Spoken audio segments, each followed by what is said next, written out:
Okay, hello and welcome to a throwback, a nostalgia ride, if you will. This is going to be something that I haven't done in a very long time. I can't even remember when I did something like this before. Harkening back to the very beginnings of my channel, RazorwireReviews, the very first video I posted on this channel in April of 2011, which was 13 years ago now. And I famously opened up that video by saying, "Hey guys, I'm RazorwireReviews. I do blog." And the first video I made was a review and unboxing of the WrestleMania 24 Tin Edition DVD. And here we are all these years later. My channel is primarily a movie Blu-ray channel, though I do bits and pieces of all kinds of different things, vlogs. I do a vlog, and other various bits and pieces, as you'll probably know if you subscribe to the channel. But I thought, WrestleMania 40, it's on the horizon. It's not even on the horizon anymore. It's across the street. It is Friday the something of April. I don't know what the fucking 5th of April. And so it's all kicking off. Quite literally, I'm watching well, not really watching, but I have on the TV right now the WrestleMania kickoff event. They get very confusing. There's the WrestleMania press event. There's a WrestleMania press conference. This is the kickoff event. Then there'll be the kickoff show on Saturday. And so there's just so much content to consume, and that's just the WWE branded stuff. So it's been a long time since I've really talked about wrestling on the channel, and wrestling is going through such a boom period right now. And I've contemplated maybe doing a podcast or something, or bringing back the old Wrestle Diary series where I can just jump on and give you my quick thoughts on something wrestling related. But there's just so much. I remember thinking to myself, I need to make that video about Becky Lynch and the women's main event at WrestleMania 35. So that was 5 years ago now, the whole Ronda Rousey thing. And anyways, that's how far back it's been since I've wanted to, I need to make a video about that. And I never get around to it. But this is WrestleMania 40. And I was saying to some of my mates earlier that this feels like one of the best built up WrestleMania I can think of in memory. I can't think of WrestleMania that's been built this well in terms of most of the key matches. And I'm currently wearing my WrestleMania in person worn T-shirt, my Daniel Bryan yes T-shirt, which I'm currently exploding out of because I'm a fat fuck these days. And I was, little chubby back then as well. But it's I'm looking forward to taking this off after the video. Let's put it that way. But I was looking back through the old kind of the memories of WrestleMania 30 as the big program there. Flip it around, you got the Hall of Fame, and just looking. I'm watching a lot of past WrestleManias, and remembering some of the great moments, and going back to some of my favorite matches. My very favorite WrestleMania is still, I think, after all these years, WrestleMania 19. So they had a lot of these posters up. There's like a WrestleMania showcase thing in New Orleans. It had all like different not props, but costumes and ring worn stuff, which I guess are also costumes, but I don't know, is props the right word? I don't know, but like bits and pieces that have been used in WrestleManias and stuff. That was cool. And anyway, so going back into the memory archives and the physical archives of like memorabilia that we've kept, or that I've kept. I have my ticket here from WrestleMania 30, which was, what's the seat number there? Row 12, seat 1, I think. Aisle 140. God knows, there's a lot of different things here, but I have it in a little plastic bag along with some of the, I get the focus there, some of the confetti from when Daniel Bryan won at WrestleMania, and a little sticker there that came with the t-shirt as well. I said yes. So, yeah, going back to kind of those memories and stuff, I do think that in my mind's eye, WrestleMania 30 was a great WrestleMania with an amazing build up to it, but it really wasn't. It's maybe the most emotionally dramatic WrestleMania of all time, with the highest of highs of Daniel Bryan winning, the world title, and the lowest of lows with the Undertaker losing the streak. And getting to witness that was, that's a whole other story. It was an incredible moment to see the Undertaker lose the streak. A lot of anger, disbelief, and to make a building full of like 60,000 people feel such a raw, true, powerful emotion as that kind of, again, disbelief, awe, shock, anger, disappointment, outrage, over some fake wrestling was, pretty cool. I hasten to use the word fake wrestling, but I'm just, exaggerating the form for the purpose of the joke. There's not really anything about wrestling that's truly fake, I don't think, and it's a lot more real than people give it credit for. That in itself is a whole other topic, but I thought, shall I make a video about WrestleMania 40? Shall I invite you into my experience of watching the 40th WrestleMania, and to give you my thoughts before, during, after, what snacks I've got, my live reactions during the show, my review afterwards, and what I think is going to happen following WrestleMania. Triple H was saying earlier on the Pat McAfee show that the story never ends. It keeps going forward, and so that's the interesting thing about wrestling. And there's many things that are interesting about wrestling, but I've sat down now, I'm going to try and do this. So if you're seeing this right now, I succeeded in filming a very, very long video, because I also want to be completely uncensored, unfiltered, off the clock, just dump all my thoughts about wrestling. The kickoff show that I'm watching right now is just ending, and I'll probably check some of this out later on, but it's an exciting time to be a wrestling fan. WrestleMania week, WrestleMania weekend, they've been doing a lot of stuff throughout the week, which has been fun to watch. Even stuff that isn't really pertaining to WrestleMania so much. We had CM Punk on the MMA Hour with Ariel Helwani, going deep into all the AEW stuff for that drama. I thought it was a phenomenal interview, and I think people are reacting far too over the top for the things that he said, compared to, what the actual reaction was. Even like on AEW Dynamite, you had Edge going out saying like, everyone should love all wrestling, and they're going on about don't let anyone steal the joy of wrestling away from you. And it wasn't like he talked about his experiences not being positive, and that he doesn't believe that the business is being run in the same way that he believes the wrestling business should be run and is. But he had no negative thoughts on like the people there. He even said he wishes them well and all this kind of stuff, and people just get so like, oh my god, he's, again, like he said, he one little thing and people think he's the devil. But it was an interesting interview for sure. And then we had like Cody on there, and that was really interesting to see the Cody interview, and I want to talk about that a little bit. But this main segment here is just me the night before WrestleMania giving you my predictions. And who knows, maybe I don't know, because I don't know whether I should post an actual predictions video on my channel before WrestleMania or not. I'm not sure if I'll do that. But either way, it's, you can think I've faked this or not, but not that I'm even thinking like, oh, wouldn't it be cool if I predicted everything right? I'm not really like that as far as wrestling goes. I love being proven wrong on my predictions, so I'm not going to do these predictions now for the sake of kind of going, see, pat myself on the shoulder. It's just what I think in terms of who I think will win, who I think should win. And I'm not going to go through every single match, but from memory, casting aside, say, the kind of not preliminary matches, but the lower card to mid card matches that I don't have a huge amount of investment in, say the 6-man tag with like Bobby Lashley, Karrion Kross.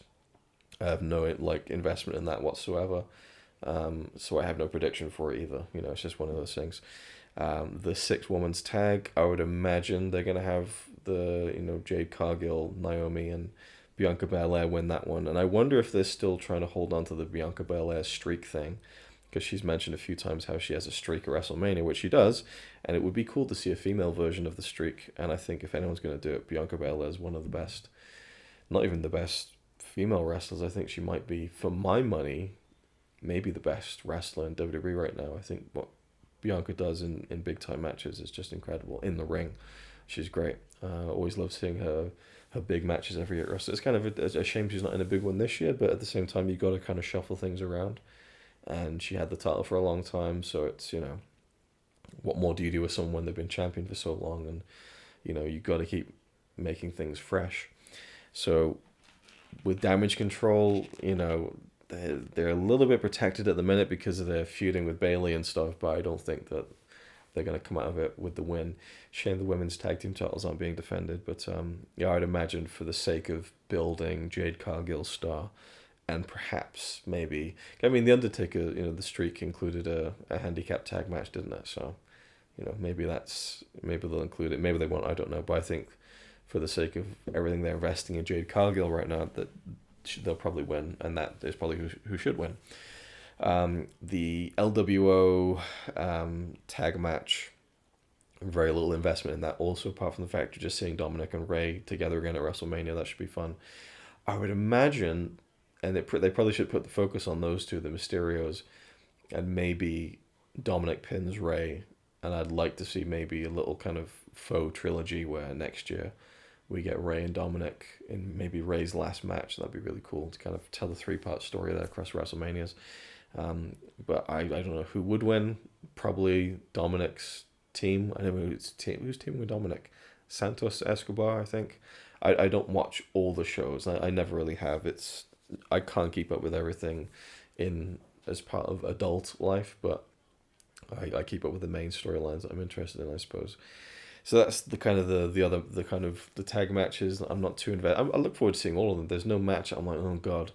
I think they're all going to be good, and every match has the potential to be good or great or memorable or magic. But you never know until you're there watching it and they're doing it, and that's the magic and the beauty of wrestling. I think is that sometimes you capture something, sometimes you don't, and the variables are just insane, and you'll never know until you're there doing it if the crowd are going to feel it, and if you're going to feel it, and if that magic is going to happen. So there's the tag match for the tag titles. Both tag titles are on the line, so it'll be interesting to see how they'll probably split those belts. We have Judgment Day, Priest and Balor, New Catch Republic, Tyler Bate, who I think is an incredible wrestler. I think Tyler Bate versus Walter in Cardiff is maybe the best professional wrestling match I've seen in person. And Pete Dunne, who used to be a fan of mine in the Backyard Wrestling days, or at least he liked one of my matches that I'm aware of. So New Catch Republic, Priest and Balor, Judgment, there's like 16, it's like 12 men, it's ridiculous. Awesome Truth, Miz and R-Truth, New Day, Kofi and Xavier. Who are the other two teams? Waller and Austin Theory. They call themselves A-Town Down Under, I think. What's the other team? What is the other team? How will me continuing to say the phrase "what is the other team" help my brain to remember what the other team is? I do not know.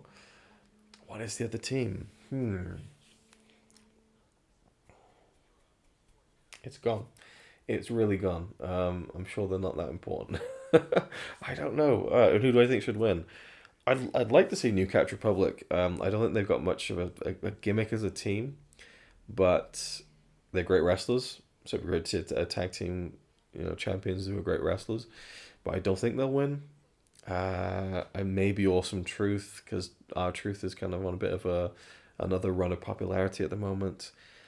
Do you take the titles off the Judgment Day? Do you have them keep one set of the belts? I don't know. I don't know what their plans are with Judgment Day moving forward. Who can tell? Not really invested too much in who wins this one, and I have my doubts on them pulling off a 12-man ladder match as well. My allergies, by the way, are kicking into high gear, because of course they are as soon as I start filming a video. Just so you're aware of why I sound quite nasal at the moment and may sniffle here and there. It's really bugging me who that last tag team is. I'm just going to look it up as I talk about another match to keep the momentum flowing here. So let's look up WrestleMania 40. So another match I can talk about is the triple threat with Logan Paul, Randy Orton, and Kevin Owens. I think that Logan Paul will win. I think he should win.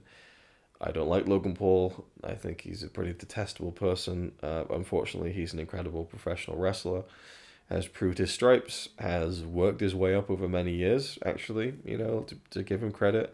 It's not like he came in, in the main event straight away. He was doing like mid-card stuff with The Miz, which really worked. And he just has a natural aptitude for it that is really unlike anything I've seen since like Kurt Angle, I think, or the potential that Ronda Rousey showed in that one match and never lived up to again. So matches, here we go. DIY. There you go. Tommaso Ciampa and Johnny Gargano. They'd be good champions as well too, I guess. I mean, I don't know. I'm not going to give a prediction on this one because I don't have a horse in the race, or horses, I should say. But yeah, Logan Paul should win. I don't see any reason for Owens or Orton to win the US title. And in a triple threat, there's a way for him to win in a cheap, underhanded way, and I think there's more stock in him as the US champion moving forward. We have Jimmy and Jay. I don't know what. I actually have no idea where they're going with that one. I have absolutely no idea, so I have no prediction for that one either. Actually, I'd like to see Jay win, but then does Jay winning or losing play into the larger story of the bloodline at WrestleMania 40? Who knows? That will remain to be seen. But one of my all-time favorite matches is a brother versus brother match at a 10-year milestone WrestleMania 10, Owen versus Bret. But yeah, Jimmy and Jay, I don't know. I'm intrigued to see if it'll be a good match. It's been amazing to see Jay's rise as a singles wrestler, but I'm not sure about that one. But I saw a match with him on SmackDown a few months ago. I just thought, this guy's fucking incredible. Still, at his age, he's just unbelievable, AJ Styles. He really is. I feel like the Shawn Michaels of this kind of generation, just incredible in the ring. LA Knight, I can't get into him. I think he's decent. He's good on the mic, but he doesn't have his own voice. He is doing the, for me. Oh, I'm not even filming.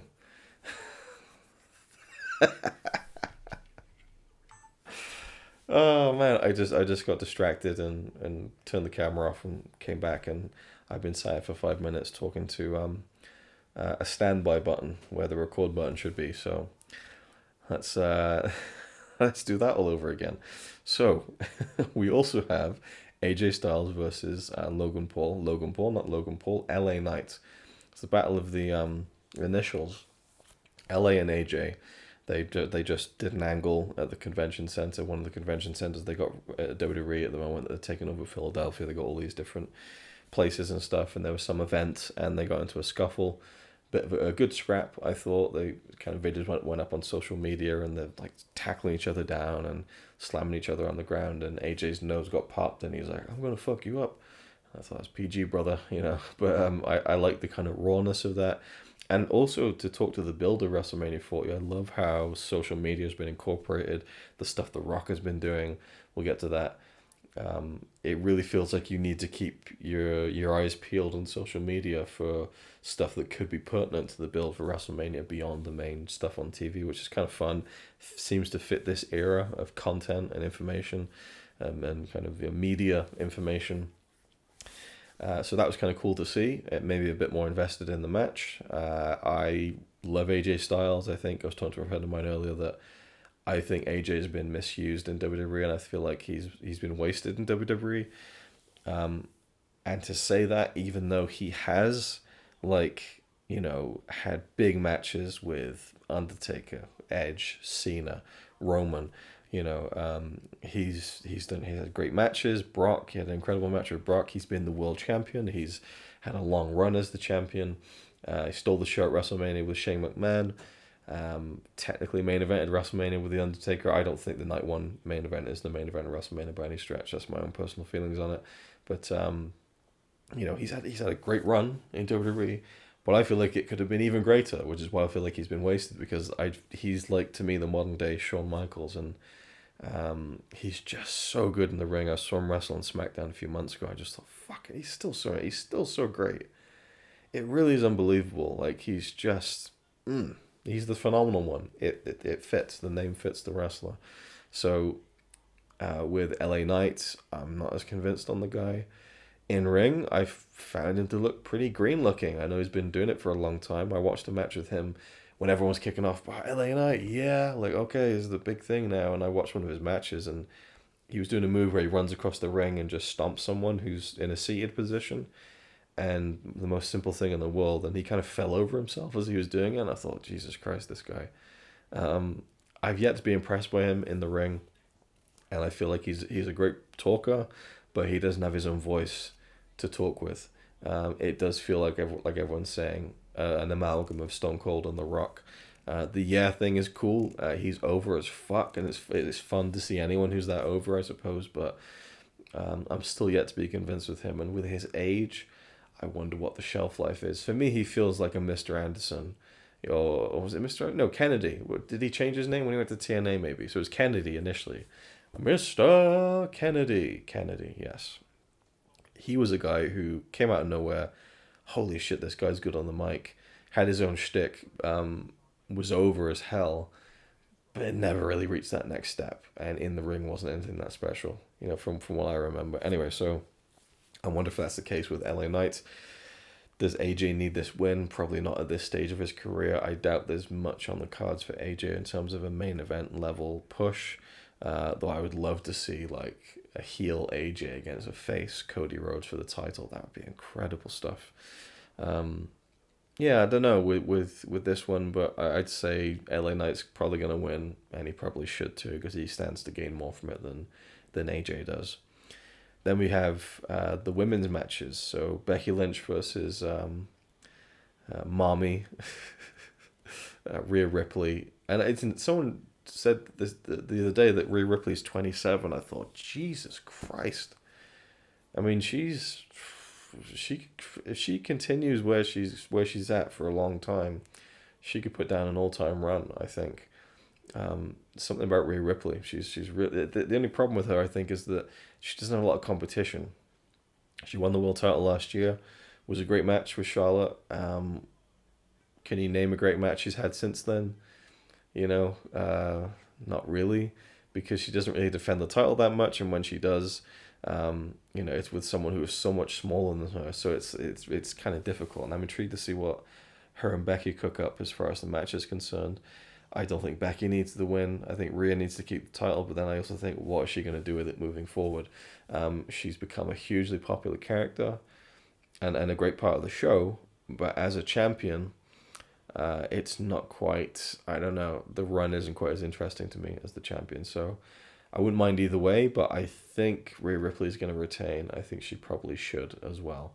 I think Becky's had her 2 runs as the babyface champion, the heel champion, and I don't know what more you do with Becky either as the champion. So that's my thoughts on that one. I think it should be a pretty good match. Then we have Io Sky versus Bayley. The story of that one's been great. I've always loved Bayley since I saw her match with Sasha Banks at TakeOver Brooklyn, which I think is the first time I saw her wrestle. Still one of my favorite matches to this day, I think. I should rewatch that actually, see if I feel any differently about it, but I was always rooting for Bayley when she came to the main roster. It never seemed to click for her. And I remember when she had her big WrestleMania moment, I think it was 33, and she comes out, she's the champion, defends against Charlotte and 2 other people, and then she beat Charlotte clean with an elbow drop, and I was like, oh, that was a bit anticlimactic. And so, she defended the women's title at WrestleMania, but it didn't feel like a big moment, and since then she just hasn't had that defining WrestleMania moment. And I thought it was so shitty of the company, of Vince likely, that she was so shafted at WrestleMania 37. 36, they had the pandemic, the no crowd WrestleMania. And throughout that pandemic era, I felt like Bayley had been perhaps the best part of the show. Her and Roman really came into their own as heels during that kind of pandemic Thunderdome era. And I really felt like she should have been rewarded with that, with at least a match at WrestleMania, and she got relegated to being the host. That must have been such a slap in the face, and felt like it, and more, And then, again, since then, it's just been like, God damn, she really deserves that spotlight. But then she came in with this Damage Control group, and has been all about trying to get those women who are underneath her as far as a career perspective is concerned, and to elevate them up to higher levels and maybe up to her level as well. But that is all in service of that, she has taken the backseat. And now the story has naturally evolved to the point where it became this story that she got kicked out of the group, and now she has to kind of fight back for the title. And it's become very personal. And the crowd have been turning back to Bayley's side, even though she has been this kind of despicable, kind of, just horrible, nasty character. It's been a real natural evolution back towards a babyface, and I hope that she gets a good crowd reaction, and the match gets some good heat, and that when she wins the title, because I firmly believe that she will, and I believe she should, it'll be a great moment for her, and I think it's well deserved, well earned, and she is an invaluable part of the company, I think. So Bayley's great, and I'm really hoping she does get that win. If she doesn't, it'd be very interesting. But Io Sky's had a good run with it, and she's a great wrestler, but I feel like Bayley would have a better run as champion, and yeah, that's my thoughts on that one. So from there, to make sure I haven't missed anything, because I still have the Wikipedia page up on my phone. Yeah, I've covered all of that. I guess it's just the big three matches. No, four matches. Okay, so we have Gunther against Sami Zayn. I believe Gunther should win, and I think Gunther will win. I love Sami Zayn. I think that this is the best spot for him because he is at his absolute best when he is that underdog babyface fighting from underneath. He's an incredible seller. And so with Gunther, who's this powerhouse, just brutal, destroyer, this could be an epic match. It really could be. And I see they're leaning into the Rocky aspect with Chad Gable training him up and watching the film on a projector, which was very funny. I think it'll be a really, really great match if it clicks as well as I believe it should, with two guys who are both great wrestlers and both great at what they do. In Sammy's case, being a sympathetic underneath babyface, and with Gunther, this hateable but solid, legit kind of badass heel. It could be a great match, but I don't think Sammy needs the win. It'd be a great pop, it'd be a great moment, but I don't know. I feel like Gunther should keep it a little bit longer, but then how much longer do you keep him away from the world title?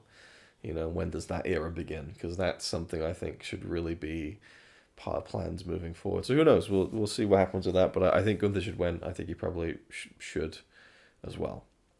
Then we have the three big ones, I guess. I don't know if you call them three big ones, but the main event night one, the Bloodline, Roman and The Rock against Cody and Seth. I think this whole story has turned out beautifully, the way that it's kind of evolved in real time and through, I was thinking about making this video and I thought, God, I could go on for so long about the theories of, was this real? Was it a pivot? Was this part of the plan all along? And, for a while I thought, damn, this really, maybe they did plan it this way, because a week before this whole drama kicked off with The Rock and Cody Rhodes, they announced that TKO and the WWE were kind of that whole merger and the business deal and the Netflix and the billions of dollars and The Rock joining the board of directors of TKO over UFC and WWE. And in an interview, he said that if I was to wrestle Roman Reigns, it would need to be at WrestleMania, and I would want it to be seen by more people than it's ever been seen by before. Now, 2025 is when the Netflix deal comes into effect, and so WrestleMania 41 will be potentially the most seen WrestleMania of all time because it'll be on Netflix around the world. We'll have a much wider reach than people who subscribe to the WWE Network and so on. So for me, I felt like, okay, so he wants to do it next year. And then CM Punk got hurt. And like, okay, The Rock comes in and he's going to wrestle Roman this year anyway. And then over the weekend, it was the We Want Cody hashtag and that whole movement. And by the next week, within 5-6 days, they changed everything, done the press conference in Las Vegas, and they set up the tag team match, and they set up Cody going against Roman. And I just thought it made no sense for them to have Cody win the Rumble, only to say, but I won't face you, I'll just let The Rock do it. In story terms, it made sense when they finally explained that The Rock had said to Cody in storyline that, hey, and in real life too, actually, this will be the biggest main event ever. For the sake of the boys and the business, will you step aside to let me do this? And the way Cody just kind of, had that kind of smile on his face in the ring, but you could tell it was crushing him. And he talked about that on the MMA Hour with Errol Hawani, and he really played an interesting game in that interview with towing the line of kayfabe and shoot, I think. Because there's a moment where Hawani was like, when did you know you were losing to Roman at WrestleMania 39? And Cody's like, the moment he hit me with the spear and the 1, 2, 3. I thought that was very clever the way he did that with such a straight face. But so he's blurring the lines for sure. And I don't think we'll ever know the full truth. But The Rock just did an interview today where he talked about how the plan literally was for him and Roman to do the match at WrestleMania 40. and he saw all the backlash, and it really kind of got to him that, man, we're disappointing a lot of people here, that they're really invested in this 2 year story, and you know, we should pivot, and so I'll become a heel. But the way he's committed to it just made me feel like shit. Like, was this always part of the plan? And the fact that they had the Super Bowl trailer for like Seth, Cody, Rock, and Roman, and that was like your movie grade level cameras shot that promo spot for the Super Bowl, and that was within like a week of the whole thing. And I just thought, there's no way they could have pulled this together that quickly, but I guess they did. And so we've been answered now that it was a real situation, and it's evolved over the weeks. And I think it's been so much fun to watch the Rock kind of evolve as this heel character that has shades of Hollywood Rock, a touch of corporate rock, but then he has this final boss persona, which is a lot more sinister than anything he's ever done before. And I think it's some of the best stuff he's ever done, and certainly the best stuff that he's done in the past like 20 plus years. So as much as I enjoyed his program with Cena about 10 years ago, Cena was cooking him on the mic every single week, and he was just doing, hey, guess what? Cena's lady vagina parts are now trending worldwide, and it was really lame.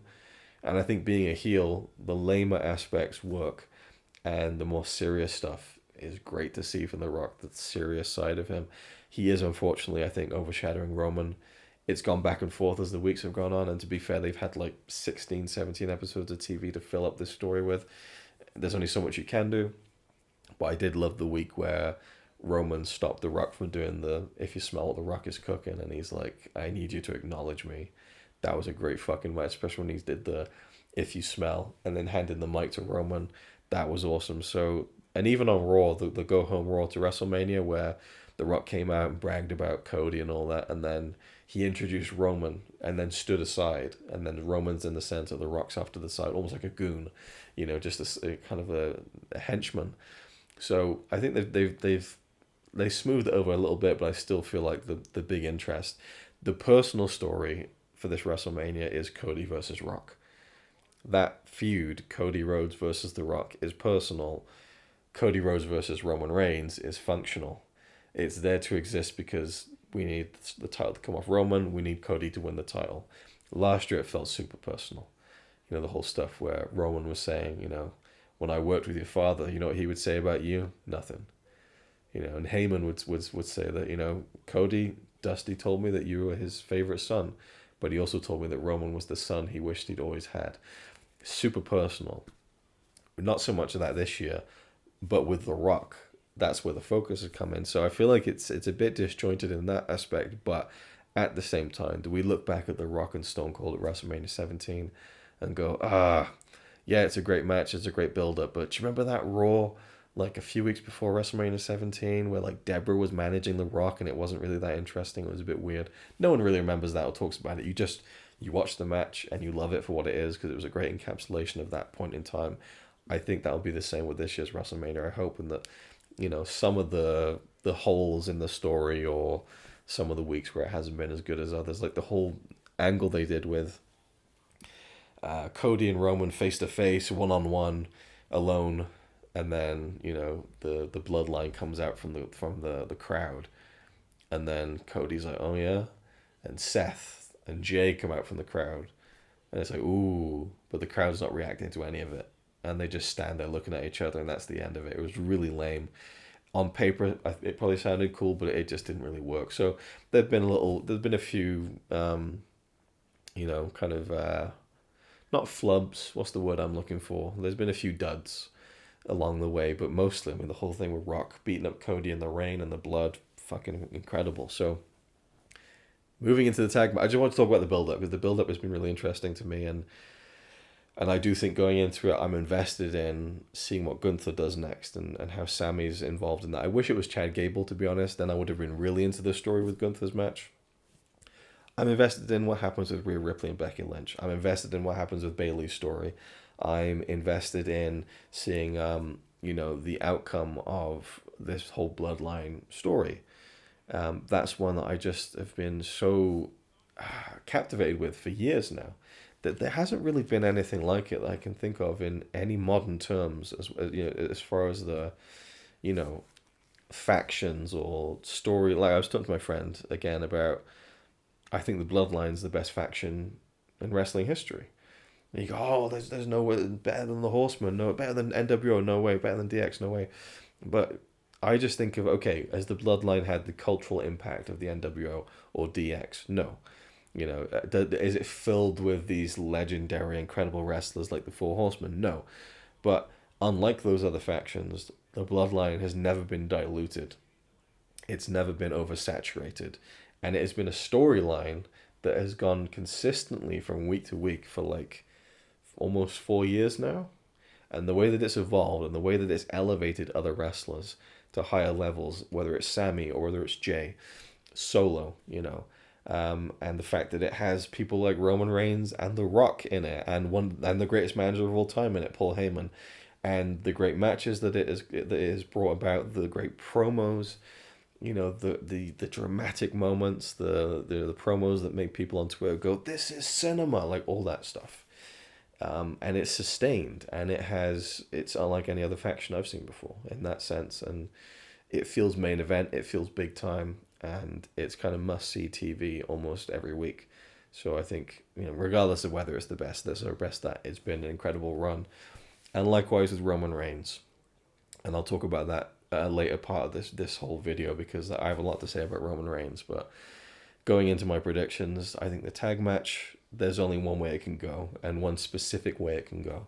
So obviously if Cody and Seth win, Cody gets his single, one-on-one match with Roman, no interference. If The Rock and Roman win, it's Bloodline rules for Sunday. Cody and Roman is no disqualifications. Now, I've said that the build-ups have been beautiful in the way that, and now learning that they were kind of changing the plans as they went, I think they've done an amazing job of setting this thing up. It's been incredible.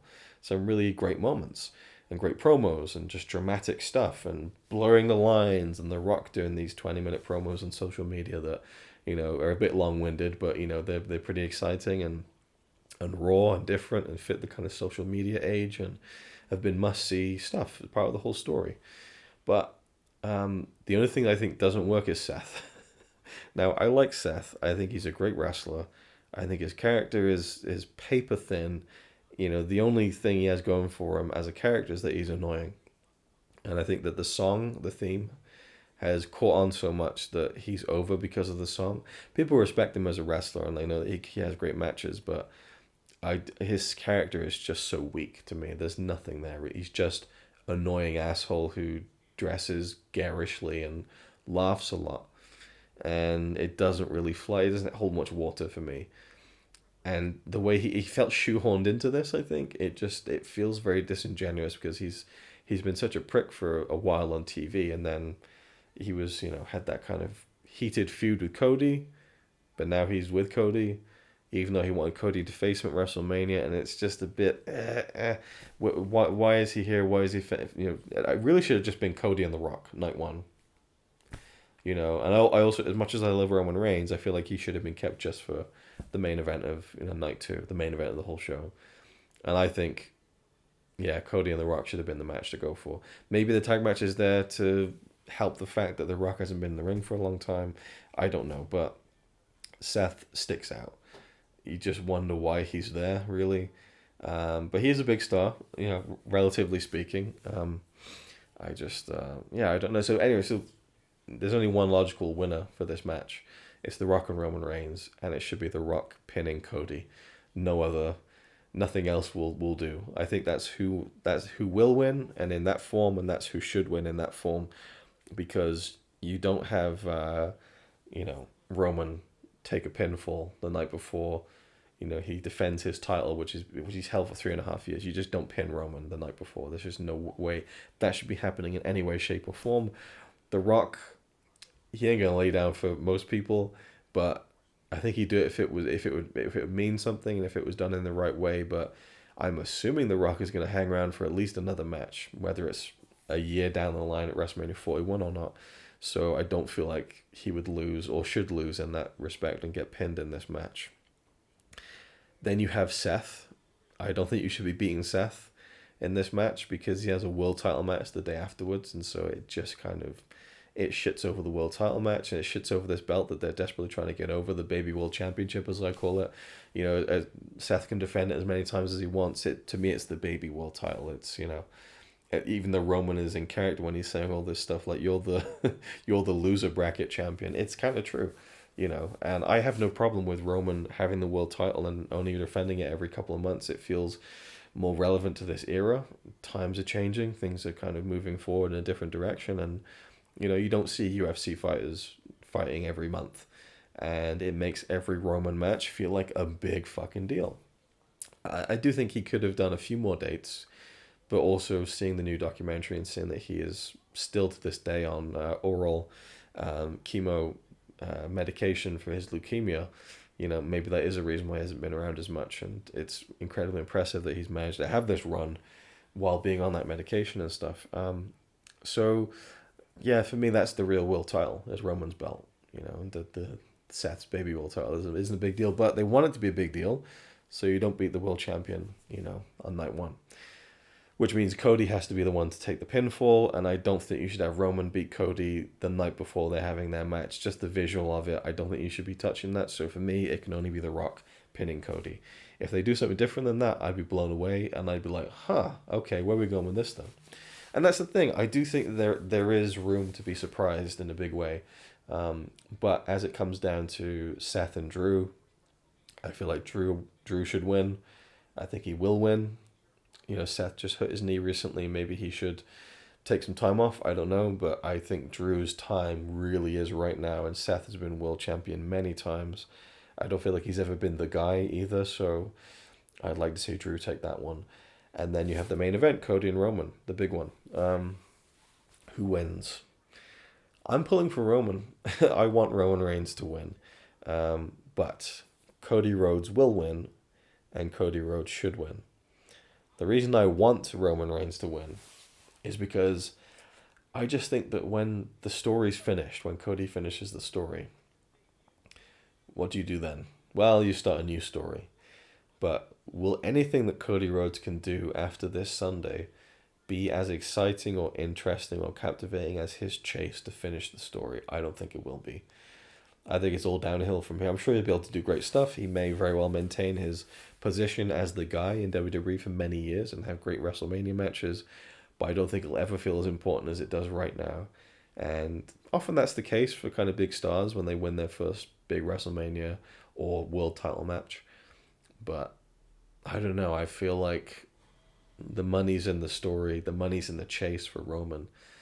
And if Roman is going to be around for another year or two, maybe you prolong that, Maybe you do Rock and Roman next year, and then maybe, you keep the title on a little bit longer. I don't really care specifically about Roman beating the records or anything like that.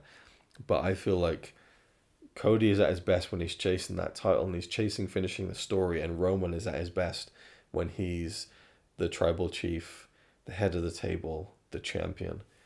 Without the title, will he feel the same as the tribal chief? Maybe he will, but people are kind of wondering if he's going to hang it up after this. I do feel like once he loses the title, he should probably just retire, But I feel like Roman winning would be such a downer ending that I was blown away last year when it happened. I felt I could, if I owned my house, I would bet my house last year that Cody was going to win. I was flabbergasted in the best possible way. But I think all the signs are really pointing towards a Cody win on this one, and I do think it is his time. And he should be given the ball to run with it. Roman's had it for almost 4 years. And at a certain point, a thing isn't beautiful because it lasts, There always needs to be an end. All good things do come to an end. So I think the timing is perfect now. And a lot of people didn't believe last year that there was any way that Cody could reach that kind of level of anticipation again. But it's even bigger now. But you also can't keep putting it off over and over and over again. There will be a diminishing return on people's interest. So I do think the right call is for Cody to win. What I don't know, which is exciting, is how he'll win. No idea, no clue. Bloodline rules. Okay, people are talking about like an Avengers Endgame style situation where Jay comes out and Seth comes out and Austin comes out and Cena comes out, which just sounds like a crazy overbooked extravaganza. And maybe I'm all there for it, maybe I'm not. The biggest title win of all time for me, or at least the biggest crowd reaction to a title win is probably still Foley beating Rock on Raw. And that was all down to Stone Cold coming out, and that was the huge pop, the huge reaction. If they can pull something off like that, that'd be cool. But in my heart of hearts, I would love to just see Cody face Roman one-on-one, have a great match and win. Or Cody face Roman one-on-one, no interference, have a great match, and lose fair and square. That would be amazing. That would be really cool. And then you could tell a 3-part story, and you could do Cody Roman 3. I don't know. Probably not if you're going to end it clean. I think if they were going to get away with Roman winning, it would need to be by fucking Seth so badly that you wouldn't lose faith in him. But yeah, I have absolutely no idea what they're going to do with it, and that's really exciting and really fun. And so I'm invested in all these matches. I'm looking forward to all of them. For the most part, some of the tag matches can be neither here nor there. And then there's also, will there be some special moments, some kind of cool things for WrestleMania 40? Probably. We'll see what happens. It was very cool, the Hogan, Rock, and Austin moment from WrestleMania 30, which I was there to see live. Something like that would be kind of cool. But, I'm really invested in the Bloodline storylines and seeing how they all come together and potentially end at WrestleMania. My gut tells me whatever happens coming out of WrestleMania, we're going to have a split between Rock and Roman. Whether that happens at WrestleMania and leads to a decision in one or two of the matches or not, I think, and I hope that we will get to see Roman Reigns versus The Rock next year, WrestleMania 41, for the big push for Netflix WrestleMania. That would be really cool. But if it isn't, and maybe we don't see it, maybe this is the last time we see Roman Reigns, And with that in mind, I think it's, it's sad, but it's cool that we get to see him at least twice. I'm a big fan of Roman Reigns. I really am. Have been for many, many years. And this run has really just solidified that. And it's been great to see him get to really do what was there all along. And maybe it wouldn't have worked if he'd come in as the tribal chief in 2012 or whatever. But timing is everything. And it's really worked out for him. And just again, that swagger, the confidence, I feel like it's always been there. I remember listening to a Stone Cold podcast years ago, maybe like 2014, 2015. And I think it was around 2015 when Roman was being rejected by the fans. And Austin was saying in his podcast, like, this guy, kind of green on the microphone, not fully there yet. But I just did a panel appearance with him. And this guy was like cool as a cucumber. He was off the cuff. He was charismatic. And, the way he was ad-libbing stuff on this, because he wasn't scripted. And Austin was like, I want to see more of that guy, and that to me is what we've seen with the Tribal Chief. And so it's been a great run, and I could talk a lot about Roman and how I think his title run has been the greatest WWE World title run ever. And I'm sure there'll be a lot of people who would fight back against that. But, oh wow, there's a This Week segment on the network right now, and it's just two people on a completely digital set, which is kind of on one hand impressive, on the other hand really kind of dystopian for some reason. Anyway, so that has been the introduction to to WrestleMania 40. I will endeavor to record some live reactions tomorrow night. We'll see where we go with that. I might turn off the lights, turn off the microphone, and just go commando, so to speak, with the camera, and you'll have much worse audio than this, much flatter lighting than this, but I don't want it to impede on my viewing experience. And that's something I could talk about as well, my viewing experience. I am watching it alone at home, and I'm really looking forward to it. The guys, my friends, they're all having a big kind of house party kind of thing almost, with like a buffet and wrestling games, all that kind of stuff. It sounds great, it really does, but sometimes I'm just not in the mood for hanging out with people. And I'm so invested in this year's WrestleMania. Whenever I do watch wrestling with the guys, it's very loud and it's fun and everyone's joking around, having a great time. And, you can watch the wrestling, but you can't really hear shit. I want to hear the crowd reactions. And that's another thing I'm concerned about, is the fact that this is like an open air stadium. I don't know why in the hell they would book an open air stadium in Philadelphia in April for WrestleMania. Fingers crossed the weather's all right, but it's probably going to be pretty chilly out there. I like open air stadiums, but I find that the indoor atmospheres are so much better. So I hope that the crowd is hot for the key matches, because that's always, always makes it better when the crowd's really into it. So I'm hoping for the best when it comes to crowd support, crowd reactions, and how it's going to feel in that stadium. But I want to hear all that stuff, hear the commentary, hear the crowd, and just have my home comforts, you know, stuff I want to eat and drink, and I'll be taking you along with that and sharing the kind of snacks that I prepared and stuff. Very sadly, I've been thinking about that a lot the past couple of weeks. What snacks am I gonna get? Because there's been a certain thing that I've got which I've been holding on to for a few weeks. It's probably why I'm so fat now, because I actually pre-plan my eating habits for something like WrestleMania. Though to be fair, that doesn't happen very often. But WrestleMania is a big deal for me.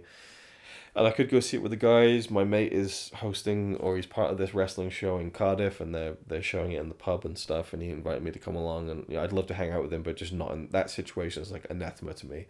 A big rowdy pub full of people. Nah, not interested. I'm just feeling staying home on my own on this one, and I'm fine with that.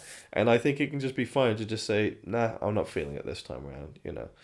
I feel kind of bad because one of my friends is messaging me going, I'll pick you up, and I'm just like, I'm good, it's good, I don't want you to miss any of it. And he's like, but just come for one of the nights. And I'm like, that is a good pitch, but nah, I want to soak it in, and maybe catch some live reactions. I don't know how far I'll go with that, to be honest with you, but time will tell, I suppose. And yeah, I'll probably have to just turn off the lights and microphone at some point and just focus on the actual wrestling and not so much the filming of live reactions. Maybe there'll be a great reaction to show you. Maybe it'll be hours of nothing. I don't know. I'm not going to force anything, that's for sure. Anyway, so that's it for now. It's currently midnight. I gotta get to bed. I really gotta get to bed now, unfortunately. Take all this fucking shit down. and get ready for tomorrow. Tomorrow's going to be a long day. I got a long day in the morning, and then I got work after that. Working all weekend, Saturday, Sunday, Monday, Tuesday as well. Doing late shifts, but I should basically finish work, come home, have about half an hour to get ready to sit down and start watching WrestleMania. So, yeah, exciting stuff. SmackDown's tonight. I don't think anything interesting is going to be going on that. It seems like they're just putting some, again, preliminary matches on there, so to speak. Nothing big promo-wise. I think they're letting it lie on Raw as far as the on-TV build goes, and then for the main event Bloodline stuff. Then there's the Hall of Fame. I'm not hugely into the Hall of Fame this year. It'd be interesting to see The Rock's speech for his grandmother, Paul Heyman. I like that Roman's inducting Paul Heyman. That's kind of cool. But not as star-studded as previous years, but that's okay. I still love the Hall of Fame and the sentiment behind it. JR was recently bleating about, oh, it's a fake Hall of Fame, it doesn't actually exist, so who gives a shit? It's absurd. Well, you still fucking showed up and accepted your award and said that it was a privilege, didn't you? It's the double standards with some people. Of course it's not a physical Hall of Fame, but it's the Oscars. It's winning an Oscar. It's them saying, hey, you've done great. Here's your moment in the sun. Enjoy it. So I like it. I like hearing the speeches. So that is it for this part. I'll see you in the next part, which will be momentously. No, that doesn't fit. Instantaneous for you. A little bit later for me. I need to remember how to make videos like this where it's a continuous feature length thing. I'm used to just doing one and dones, but I'll see you in the next segment of this video, wherever or whenever it is, and hopefully it'll be a bit more of an exciting one than this extended introduction of the before of WrestleMania 40. So the next time you'll see me will hopefully be the during, the day of, the night of, and the excitement leading into night one of WrestleMania 40. And one thing I wanted to mention, I'll throw this in somewhere in the video, is that, again, feeling like a throwback, I want to do something that's at least a little bit similar to some of the videos I used to really enjoy when I first started YouTube. I had an account from 2006 with my RazorwireReviews when I started 2011, and I was following mainly wrestling YouTubers, and that's like DVD collectors, but also guys who would make these day in the life videos where they would vlog like a pay-per-view, weekend or Sunday, I guess it would be. And I love those videos. I'm trying to remember some of the guys who their usernames already escape me, but I know certain people who I'm still friends with now used to do them. But I just loved all that kind of the excitement of like a pay-per-view and thoughts on the matches. I just loved all that stuff, and so it's something I haven't done in a long time. I used to do vaguely similar videos But it's nice to kind of remember those early days of my YouTube journey and to maybe get a little bit close to the nostalgia of doing something like that again after all these years. So that's part of the idea behind this as well. Before I go to bed though, I did want to mention, since it is wrestling related, today Connie moved around a lot of stuff upstairs. We moved 2 rooms around, basically, or she did. Sounds like an absolute kind of typical man excuse, but I am allergic to dust. And so even just helping a little bit, moving some of the bigger stuff, absolutely killed my chest. Was very, and that's also where my allergies are going as well, because of the dust. But she was upstairs for like 5-6 hours working hard, and so by the evening she was like, "Do you want Domino's?" So I was like, "Yeah, sure." So we had a Domino's, a large pepperoni each. Didn't finish them both each, as fridge is currently loaded with leftovers, but that was nice. And Connie is, and I'm the same, but like when we have dinner, it's like, what are we watching? You know, a film, TV show, just something has to be on, you know. And she's like, "Well, put on some wrestling." I was like, "Well, I don't know what wrestling to put on." She said, "Well, just put on something." And she was just getting really antsy about it. I was like, "Give me a wrestler, and give me something that you would like to see from him." So she said The Rock. I was like, okay. WrestleMania 18 was the natural go-to. So we watched Rock and Hogan, had our pizza. It was, you know, when you really want pizza or you really want some kind of food, and it's like, I didn't quite live up to the expectation that you had in your mind. This one totally was perfect. Like, I had barely eaten all day as well, so we both just really loved the pizza. Had half of our each respective large pizzas each. Watched Rock and Hogan, just pure magic. It's just one of those matches that still retains its qualities all those years later. She said, "How long ago was this?" I said, 22 years. Fucking hell, starting to feel really old now. But yeah, it was really fun to go back to that, and she didn't really remember it. But we had done the 30 Days of Mania series 10 years ago. So after we watched Rock and Hogan, we went and watched our review of WrestleMania 18 from 10 years ago. And we had a blast. Like, we were just laughing ourselves silly at mainly what Connie was saying. She's like, "Hogan's old." Oh, we watched the Ric Flair Undertaker match. "Oh, he's so old." And then she said something and Connie was like, "Why would I say that? Why would I say something so fucking stupid?" We were just laughing at that, but also tonight as we're watching it, I'm giving her all the backstory during the entrances. Like, oh, the Hogan was coming in as a heel, The Rock was the baby face, and it all changed around with the crowd. And we're watching this review from 10 years ago, and I'm saying all the same shit, you know, and she's saying all the same shit about how, like, oh, well, Hogan's rib was broken, but I broke my rib and I couldn't lift my arm above my head. And, you know, she said that to me tonight, and then 2 minutes later she was saying it on the video. So we were laughing at how much we were repeating ourselves across a decade span of time, and just Connie's kind of you know, random comments about certain things, which, to be fair, is one of the reasons I love watching wrestling with her, because she'll always comment on the most innocuous shit. She's not able to watch it with me this year, unfortunately. I mean, I can't really think of a time that she has watched it with me live, to be fair. I think she tried to stay up for 31, and obviously we watched WrestleMania 30 together because we were there live, but yeah, she's quite interesting that because I've made her watch all the Cody and Roman stuff, and so she's like, "Well, I need to see how it fucking ends," so I'll probably watch it with her throughout the week, next week or something like that, I guess. And it was like there's like a weird distortion of the lens the closer I get to the camera on this one, and I look very different depending on the distance. Probably something to do with focal depth or something like that. You think I know about these fucking things after being a self-confessed filmmaker for 25 years, but apparently not. Apparently not. Anyway, I was just bagging up the pizza. I thought I would share that with you because it's a wrestling kind of thing, and that's kind of where I've been at the past couple of weeks, watching a lot of wrestling and rewatching favourite matches and WrestleManias and stuff. But yeah, I really should get to bed now.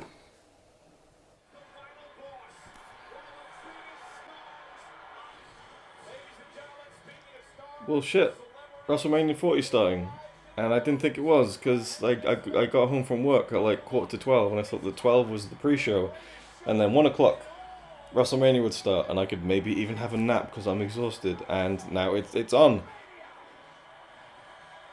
Okay, here we are. And they had this awesome new, you know, WWE signature at the beginning, but it's like this big Marvel Endgame thing with all the constellations of past stars are really cool. Now we've got the opening package. I still got shopping I need to put away.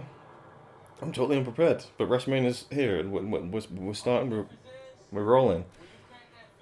Okay, this is the Meek Mill thing. They're saying they want to get Sylvester Stallone to do this, but Meek Mill means nothing to me, so I think I can suitably dash to the kitchen, put some of the shopping away. Yeah, I feel wholly unprepared for this. Oh well, it's WrestleMania. Let's go. All right, Triple H is coming out because of course he is, and there's that glorious prime bottle in the middle of the ring. I had a quick look at what I just filmed without the lights and everything, and yeah, it looks alright. It's just me that looks like shit. My skin's breaking out. I'm fat as fuck. And that's one thing I want to kind of talk about is like I've prepared snacks and stuff, and I'm super excited about that. But I'm also like, oh my god, prime on the turnbuckles as well. Come on. I'm at least glad it's not a big colourful prime bottle. It's like kind of a black and white thing, or just black, the outline. But yeah, I'd be right with it if it was lots of different sponsors. Just prime in the middle draws attention to itself. Anyway, Triple H is gonna give a big rah-rah state of the address, I'm sure. But yeah, I'm in for it, man. I'm in for WrestleMania. I grabbed a few glass bottles of Coke. The absolute best way to experience Coca-Cola. A new era. Welcome to a new era. Welcome to WrestleMania. I've just got one question for you. Are you ready? Oh, I didn't even say that. Oh, well, that was it, I guess. Yeah, so I was talking to a couple of friends about this last year. Kind of what's the best Coca-Cola container, and we all agreed that it's number one at the top, glass bottle, then can, and then right at the very bottom there's like a plastic bottle. But yeah, these I wish they weren't as expensive as they are these days.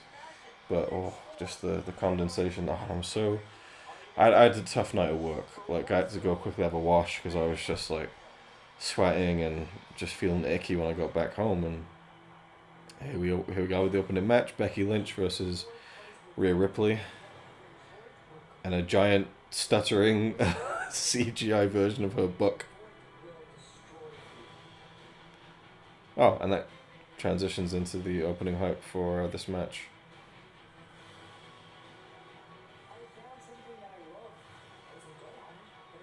That's interesting. Anyway, cheers. Happy WrestleMania, everyone. Even though you'll be seeing this much later, and so it's not a big, it's not real time, but the sentiment is there.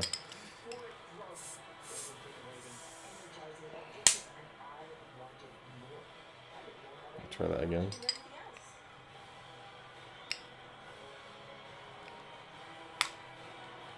Yeah, nice and gentle. Nice and gently does it. Cheers.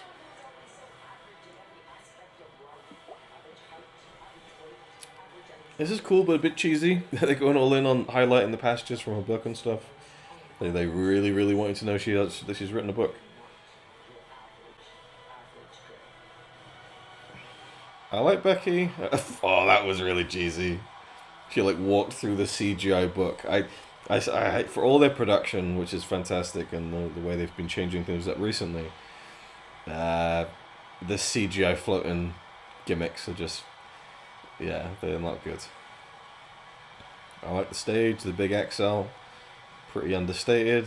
The ramp isn't outrageously long. WrestleMania. So I'm not going to do this throughout the whole thing, obviously, but I just wanted to kind of catch my opening gambit here. Gambit, what the fuck am I talking about? My opening snack of choice, Little Moons.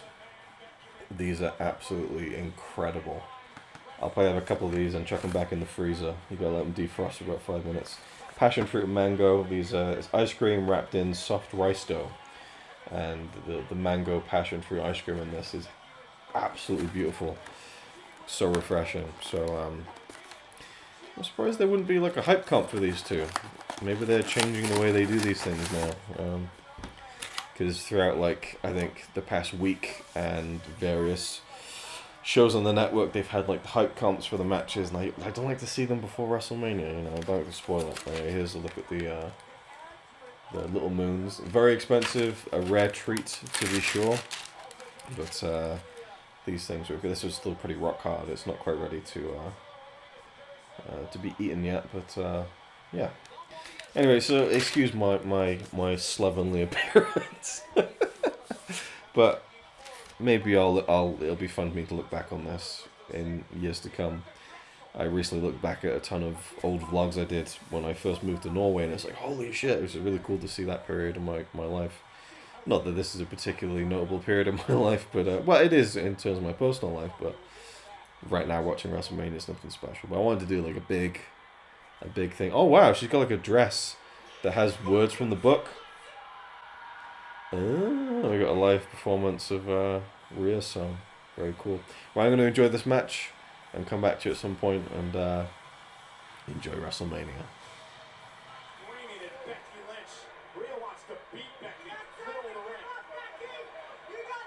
This has been an excellent match so far. Really enjoyed it. Feels like it's in the final stretch now. I'm now realizing Becky is dressed as her book, which is a bit weird. Seeing a lot of hoods up in the crowd. People fucking cold in that open air stadium. Oh! Onto the turnbuckle. Boof! Done. Right call.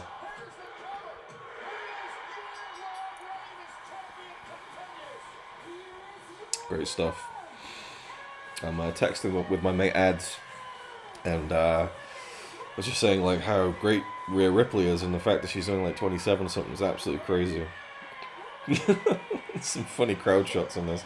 You can literally see people on the top of the stadium. There's like these silhouettes of people, like they're literally hanging from the fucking rafters, man. Crowd was a bit quiet at the beginning. Hugely in favor of Rhea Ripley for sure, but they woke up as the match goes. It's a really good match. I find Becky to be awkward sometimes in some of the things that she does. There was that's a bit of like she's pinning Becky like in the that position, and Becky's having a little chat with her. She must have been saying thanks for the match or something. But where was I going? What was I saying? Early on, Becky jumped off the apron to do like a strike forearm, but it was just the weakest little sissy punch you've ever seen in your life. So Becky does these things that just aren't that great sometimes, but she's a great worker, and that was a really great match. Good stuff, and the right call too. So yeah, I feel like that kid in that like 90s. So yeah, that was it. That was the first match. I don't know. What else was I saying? I don't know. I feel like I want to get a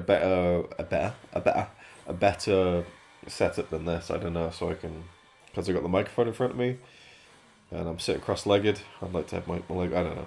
One of the technicalities of like filming something like this, which is the downside to doing it, I guess. But I don't know. I think they released the match order online, but I've forgotten what comes next. But as far as night one is concerned, I think Sammy and Gunther is the big one I'm looking forward to. Jimmy and Jay I'm intrigued by. I have to excuse the sinuses again. And of course the main event is something I'm extremely, extremely invested in and intrigued by. And I can't wait to see if The Rock has still got it. When he came back to do the Cena matches, he was good. He definitely lost a step or two. Wasn't as quick as he used to be, and obviously his body type was a lot different. Because he bulked up a lot after he left wrestling. Because it's all about the look, right? But it does seem like he's slimmed down now too. But again, he's in his 50s now, so I feel like with the final boss character, he doesn't need to be The Rock. He could be very slow and methodical and just beating people down. So I'd be intrigued if he goes that far and actually does something that makes sense with the character, which would then protect, how he moves in the ring. But we'll see. Being a tag match should give him some leeway. We have the 6-pack ladder match next. Holy moly, I might take this opportunity to go and get some more snacks. And is there a hype video for the tag match? Oh, we got, was it Pretty Deadly? Or yeah, okay. Oh, good for them, they got on the show.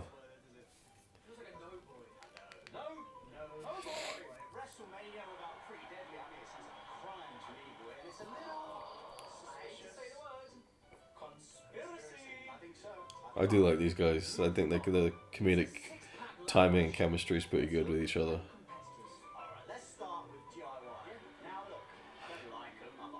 That was interesting. They're kind of like previewing all the teams. I like, even right from the beginning, it wasn't like a normal WrestleMania. You're seeing people arrive at the building beforehand. It has a different presentation, a different feel.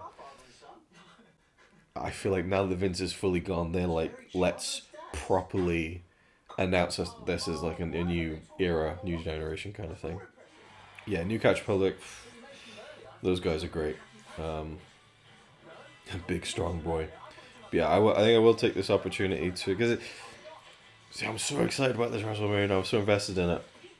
I want to watch everything, but I also like Pete Dunne. I did like that when they called him Pete Dunne. Alright, guys, this is just a complete aside. I would like to put some washing on. You know, this is the realities of adult life, is trying to figure out a way to fit in adulting with everything else. You know, literally I finished work, WrestleMania starts, got work tomorrow. It's just like, windows of time are very slim when you're an adult, unfortunately. But I spaced out for a second then, that's how tired I am. But I'm getting my second wind. I was really flagging in work earlier. I was like, I'm not going to make this. I'm really tired. I didn't get a whole lot of sleep last night. It's been a busy day. But, yeah, I'm going to go and snack up. And I guess I could, actually, while this bollocks is going on. I appreciate that they're doing this. I might watch this again later on. But because we had Domino's last night, I had planned on getting Domino's for myself this weekend for WrestleMania, but I just think monetarily and also health-wise, probably not best for me to have 2 large pepperoni pizzas across a 3-day weekend. So I opted for 2 katsu curry kind of microwavable meals. So it's katsu chicken curry with rice. I think the brand is Itsu. Fucking incredible. I'll show it to you later on, but me and Connie absolutely fell in love with it. This chicken katsu curry, and so it's a mainstay here in the in the Ryan Vitzer household, and the real treat is when we get 2 of them, because they're quite pricey. But I figured buying 2 of them is a lot cheaper than buying a whole pizza. So I'll have 2 chicken pieces, extra curry, extra rice, big massive bowl. That'll be my meal for tonight. So I'll try and maybe start getting that together. I don't know when. It's interesting to know when to time these things when WrestleMania is going on. Yeah, I could just pause it. The network can pause it, but I like it being live. You know, as Rob Brydon once said in Gavin and Stacey. I've got the DVD box set, but there's just something magical about watching it live. He was talking about watching it on YouTube, but you know. Yeah, there's like people standing on like the fucking. It looks like they're just on top of the stadium. Obviously, that's not the case. So we got the 2 tag titles, and I'd love it if like Judgment Day retained both just to fucking because people think that obviously they're going to split the titles, but it'll be cool to see 2 new sets of champions. Interesting thing about DIY and the whole, was it R-Truth? Calling them DX, and then they called themselves Regeneration X. That was a faction in my Backyard Wrestling Fed, going back almost 20 years now. In fact, actually, yeah, it would be over 20 years. And they're doing they got the fucking DX style gear on. And he's wearing, Gargano's wearing the little Shawn Michaels leather cowboy hat. Oh, and Ciampa's got the Triple H leather jacket on. Okay, that's a pretty cool nod to those guys. Is that an actual drone, or is that like a CGI drone? I could never. The blending of reality and fiction is at play. Yeah, Regeneration X, Re-X. That was a faction in our backyard group going back 20 years now. Crazy. And I'm just about polishing off my first Coke. I have 4 bottles of this. I'm gonna try and peek them out. Peek them out. Is that? I'm gonna try and eke them out. Make them last over these 2 nights. And I also have a cherished can of vanilla Coke. And I've been talking about food way too much. Here's Pete Dunne, Pete Dunne, Tyler Bate. Great to see these 2 guys on a WrestleMania card, I have to say. Big fan of Dunne.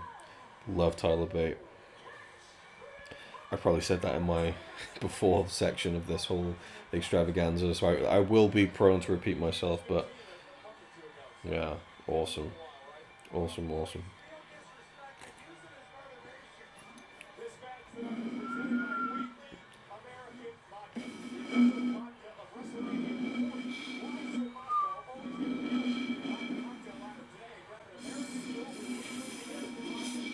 All right, we got the 6-pack, outrageously numbered ladder match on the go. I just don't know how they're going to make this work with 12 guys, but they might. We'll see. I liked Xavier Woods with the Apollo the Apollo Creed outfit there, and I bought these old school sweet, well, not sweets, but biscuits that reminded me of when I was a kid. Party rings. And I assumed this would be like a nice big bag of them, but it was like tiny little mini bags that like these tiny little like miniature ones. And so I was hoping it'd fill up a nice bowl, but they're just really small ones. So it was a little bit underwhelming, but let's see if party rings are how I remember them. Ah, cool little snack. They'll probably stay there for the rest of the night. Alright, got some ladder action on the go. I'm going to enjoy this, and hopefully no one gets injured. Oh, we got a ladder tip already. Oh, see, it's just awkward when there's so many guys. It doesn't even look good, really. There's like 4 guys falling off each ladder, and I don't know, man, it might be a cluster. I'm intrigued to see how this turns out. Nice angle above the ring. Again, their production is just, it's something different. Also, the crowd is like dark. I feel like under the Vince aesthetic, you would have the crowd lit up like a fucking Christmas tree. That gives it an interesting feel. Anyway, on with the ladder match. That was fucking priceless. So Grayson Waller and Austin Theory got the SmackDown Tag Team titles. Waller's there with the belt on his shoulder, and he gets powerbombed out of the ring while still holding the belt on his shoulder. Out of the ring through a ladder. Fucking incredible. I love that. There's a beautiful stereo moonsault there from Pete Dunne, and Tyler Bate. And some good stuff. R-Truth as popular as ever. And, oh shit, all the Prime bottles there. This is a heavily advertised WrestleMania. There's adverts all over the shop. Been pretty good so far, actually. They've been balancing it quite well, but that Grayson Waller bump through the ladders while still holding onto the belt. Fucking priceless. Love that. I will say the disadvantage of that top-down camera view is that you could see Tyler Bate waiting for his spot to go. Oh my god, that was unreal. Spike DDT off the apron through a table and Pete Dunne. Whoa. Beautiful. Oh god. No. No. Oh my god.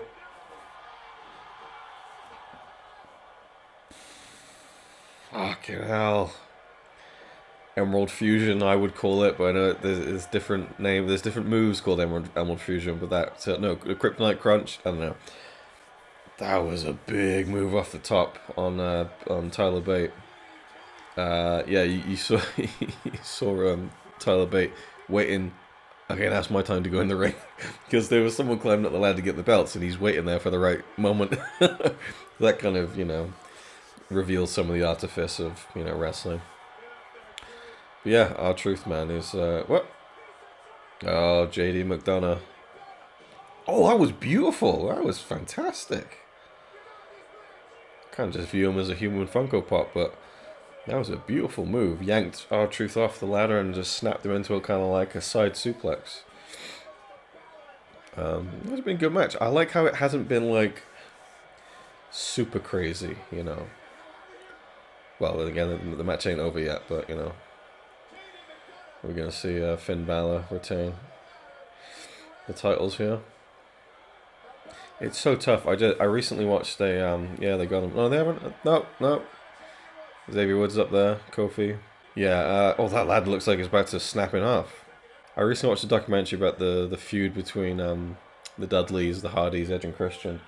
And it really just highlights how high they set the bar like 23 years ago. 24 years ago with the 25 years ago with the No Mercy ladder match. Oh, here's JD McDonough. He's going for the big Mania bump. Oh, that sucked. That looked like it sucked. Oh, that was a big bump. Fair play. Fair play. Oh, that ladder's bending. That's going to break, man. I'm into this now. I've got no idea where they're going with it. There's some cool stuff. Oh, Razor's Edge. On a chair. Oh, man, this match is full of rough bumps. In a good way. You know, like, you know. Not badly done, but... Oh, what? The referee, she was trying to stop Priest from climbing up the ladder. Was that a communication? Like, we're not ready for the spot? Like, what? Oh, God, the ladder's going to fall. The ladder's going to fall. That ladder is going to collapse. But what do you do? Just pull out another ladder? It ruins the flow. Don't snap. Oh, it was Miz got the belts? No. Oh, chokey off the top. No way. Miz is climbing down a few steps. Oh, that was terrible. That was just frustration. He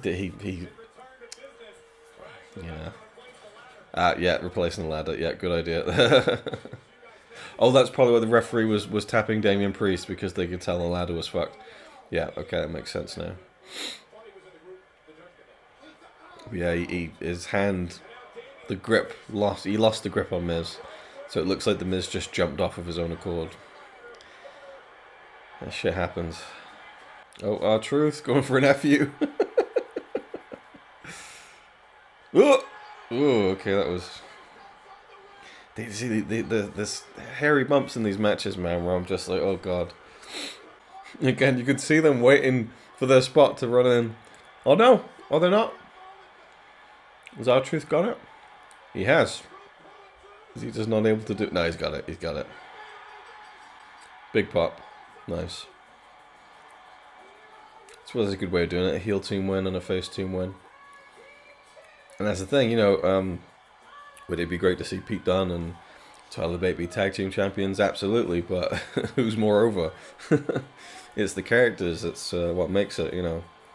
And that's pro wrestling. You know, you got to find that balance of the character, the connection with the crowd, and the ability to tell stories with that investment of people in your character. That's what it's all about. Great wrestling is great wrestling, but it's, you know, in pro wrestling, it's you can't always rely on that. So hopefully Tyler Bate and Pete Dunne will figure it out. I mean, there's people who have done it, of course, who've just been straight-laced wrestlers without too much of a character, but yeah, it was a good match. I like that. They didn't try and reinvent the wheel. They didn't try and go super crazy. There were some harsh bumps, but it was nothing like outrageous. And they balanced it all out very well. Fair play. I don't know what that was. Japanese clapping. Yeah, it was really good. Oh, that DDT. Beautifully executed and done going head first. Oh my god, that was... Talk about degrees of error there. Oh, and that bump off. Man. Oh, and that JD McDonough's... Oh, that was a rough one. Good shit. I like that. So we got this tag match, Santos Escobar and Rey Mysterio versus Dominic Mysterio versus Rey Mysterio and Andrade, who just got added to the match last night. I didn't know the story behind this one, I have to say. So the video package really told the story well. Now I'm invested, you know, because I have a huge familiarity with Rey and with Dominic, and I can see where this story fits in with Santos Escobar and the kind of mentor relationship gone sour. It almost feels like it should have been a singles match, but I think putting in Dominic is really cool. Andrade, obviously, I think they've hopefully got big plans for. So yeah, this feels pretty cool, like nice and you know, like a long term story with two factions and the LWO and everything. It's pretty cool. Looking forward to this one. Alright, so at the beginning of the Jimmy J brother versus brother, that hype package was incredible. Showing all the history, like them, you know, like stick up the hands like in 1991, I think it was, you know, so they're probably around my age. Uh, Super cool, man. I have no idea if that's going to translate to a great match or not. The Rey Mysterio, LWO, Dominic, Santos Escobar match was pretty good. It's really cool just seeing Jay so over, you know, seeing all the crowd going with the, you see my head going up and down with the hands and everything. Yeah, I mean Jay has really benefited from this whole bloodline story. Main event Jey Uso, really fucking cool. Yeah, the tag match is super fun. I enjoyed it. There was an insane spot where Andrade put Rey on his shoulders in the top rope, and they both did the crossbody while still in the electric chair. I was like, electric chair crossbody, what the fuck? Crazy spot. Wasn't expecting Rey to win. They had some Philadelphia sports personalities that the crowd popped for. I've got no idea who they are. Yeah, it's a fun little match. I thought it was really good actually. Wasn't expecting the Rey win, but yeah, good stuff. And there's some like cool plancha moments. But now it's brother versus brother, and I'm really intrigued to see. I mean, it must be wild for like, oh my god. And here in London, everyone going like this. Like, okay, bit weird. Yeah, I think Jay is really broken out. Jimmy, not so much. I don't know whether Jimmy feels like he knows his place, or whether he just has not been given the opportunity yet. But again, just imagine these guys growing up with, you know, a famous wrestler as a dad, being a part of this lineage, and probably dreaming of wrestling each other at WrestleMania. That's a dream right there. You know, they must be on cloud 9 right now. And I'm intrigued to see how stiff they are with each other, which is a weird thing to say, but I often found when I wrestled like my friends who I was really close with, we would hit each other harder. You know, so when it translates to an actual brother, I'm wondering if they're gonna beat the shit out of each other. And there's just something about when you got closest with someone, there's a higher element of trust, I think. I always found that when I wrestled someone who I was really close with, that I don't know, you push each other a little bit further, and you feel like you have that kind of leeway. I don't know. Anyway, very intrigued to see how this match plays out. Oh, Jay's going right to it. Love it. Love it. Get right into it. Let's go. Nice. Okay. And I did want to say, not to like make this thing snack heavy, but I've over prepared with the snacks. I'm not really going crazy, which I'm quite happy with myself for. But I did get these Dorito Extra Flaming Hot. Doritos, I should say. So it was like 2011 in the UK when they came out with like a black bag of Doritos, and I forget what the actual flavor was called, but it was like spicy, yeah, extra hot. They were incredible. And then they just discontinued them when I was really disappointed. Oh, that was a beautiful angle on the suicide dive there. Some really good angles, I will say, tonight. But they need to keep wide on some of the bigger moves off the top rope and stuff. They're kind of minimizing the impact on some of these moves with... I mean, it's miles away from where it used to be. I mean, just seeing Jay kick Jimmy in the face, and we just see it. The camera isn't crash zooming, you know. That's really good to see. yeah, anyway, so they had these great Dorito flavors. I love spicy, crisp and stuff. So it's been like over a decade since those came out, and I've tried lots of different kind of imported Doritos flip, but none of them ever came close. But this one just came out, extra flaming hot, and it's as close to the old black bags, which sounds like I'm talking about rubbish, like the black Doritos bags that I can think of. Oh, that was weird. Ooh, that was a bit sketchy. That's what I was kind of worried about, that they might...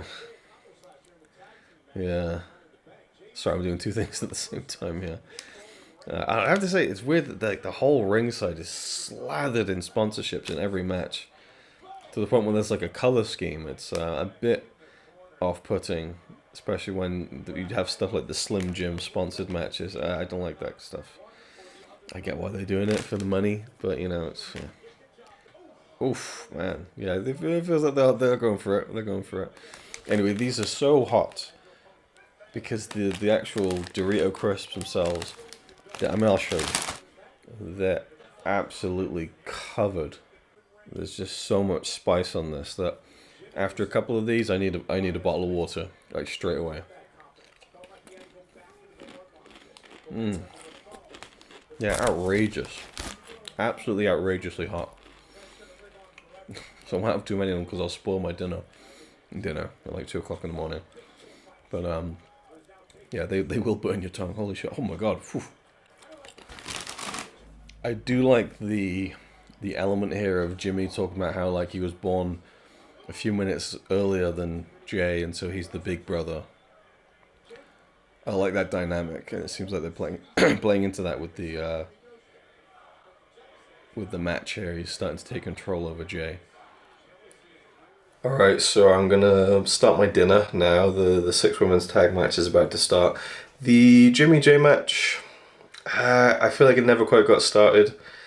I liked it. I liked the story they told. They didn't go crazy. It wasn't really long. I really thought that brother versus brother, they've probably been dreaming of this match their whole lives. They go crazy and do big, massive, ridiculous, stupid bumps, but they didn't. I don't think their super kicks are that nice to look at, and so when they're just super kicking each other over and over again, it was like, but the final stretch was really good. I like that. I respect that. I respect that they went out and just told a story. There wasn't like it wasn't like an epic match, you know. And whether that was what they were hamstrung with or whether they wanted to do something more, I don't know. But I liked it. So, but yeah, a bit dead for most of it. So I'm gonna make my dinner now while the 6 women's tag is on. I want to see it, so hopefully I can get there for the entrances. And I'm going to start and put my 2 chicken pieces into the oven and then get everything else moving and going. And I won't show you the rest of the kitchen because it's a right tip. It just is what it is, and I can't be fucking bothered to clean it up at 2 o'clock in the morning for the purposes of a video, so I'm going to get this dinner on the go. And that was a really cool entrance from Damage Control. I heard the entrance. I like the entrances. That's a big part of WrestleMania for me. Anyway, I gotta try and very quickly get this chicken katsu on the go. So, there we go. Is it Itsu? No, it's not Itsu. That's a different brand. This is Wasabi Home Bento. I should get the... There you go. I'm looking up at the screen, so it looks weird. There you go. Look at the camera. Love this stuff. Absolutely love it. Cannot wait to eat it. Wow.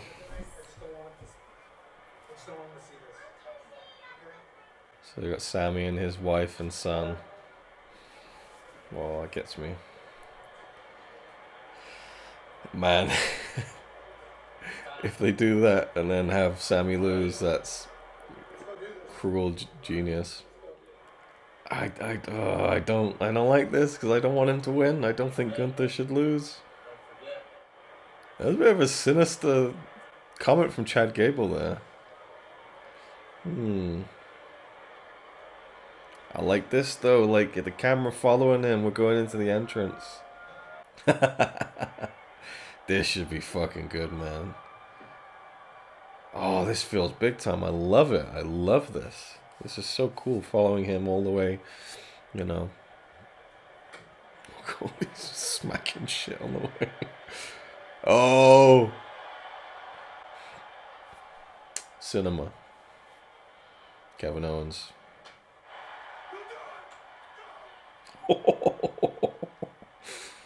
Man. Okay. Awesome. Love that. But I don't want him to win. I do and I don't. I love Sami Zayn. I don't... I feel like it's been thrown together a bit too much. And I'm more invested in Chad Gable beating Gunther at this point. But I love Sami. But I also love Gunther, and I would want him to keep the title. I love the line in the hype package where Gunther was saying, like, the Intercontinental Championship has a very rich history, but it ends with me. Oh, that's a fucking brilliant line. The women's six-man tag was really fun. They showcased Jade Cargill. There was a woman screaming throughout the match in the crowd, I think. Just like, ah!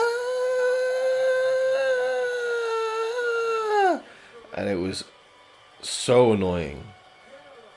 Like, I get it, you pay money, you go to a wrestling show, you should be able to scream and shout and everything. But, like, when it's, like, so atonal, like, is that the right way to put it? But, like, you know, there's no one else is on that level. It's just kind of silence and just one person screaming. It's just awkward and grating. Another thing I want to mention, something I really just don't abide, is these fucking marks in the front row who are there every show with the same t-shirt on every single show, every pay-per-view, every WrestleMania. Because they're like, look at me, I'm the green t-shirt guy and all this stuff. Like, there was certain fans where it was, like, organic, like the straw hat guy in ECW, like, but it's just, you just see these people and like, oh, there's that guy again. There's that woman again who's at every single WrestleMania. Somehow in the front row every single time. And that guy with the stupid fucking, like, it just... When they become marks of themselves as fans, it's really weird. Not all of them do it, to be fair. But, like, there's some who have their own Twitter accounts and they're like, hey, I'm the guy. And like, fuck off. Oh, that's a good shot. Gunther. He's just the man. For me, I feel like that should be... He needs to be, like, the world champion soon. You know what I mean? Maybe that's why they could... Because I don't think Sami's going to be in that conversation, so... Maybe you do take the Intercontinental title of Gunther. But I don't know, I just feel like there's... Yeah, I'm really torn on this one. But whatever happens, I'm pretty sure the match is going to be fucking great. Really excited about this. Oh, who's sponsoring this one? Okay, now they're cutting to Germany. That makes sense, even though he's Austrian, right? But they're like, Gunther. Like, I don't know what this is. Is this the Cap'n Crunch sponsors? I loved Walter when he was like big and chunky and like looked like he could just destroy you, like just by walking into you. But the way he slimmed down and stuff, and he's just so fucking legit, you know. Gunther. Though by changing his name to Gunther, you lose the winning chant that my mate Denzel started at Takeover Cardiff, which is Walter is a vanker. Which was an amazing chant, and it did catch on. I think you can hear that still on the... Oh, there's no special sponsor for this one. Okay, just a match. I like that. Oh, here we go. I'm gonna sit back and enjoy this one.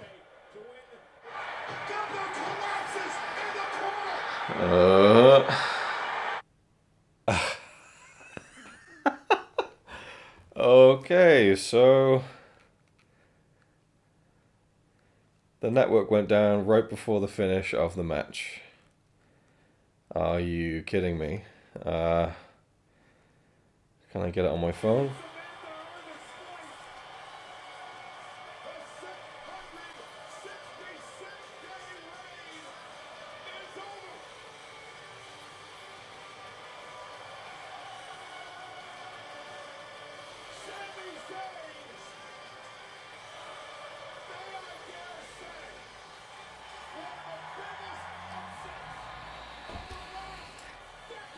Fucking kidding me?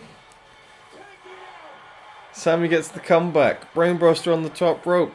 Haluva kick in the corner, and he's going to hit with another one. Sorry, something went wrong with the internet connection.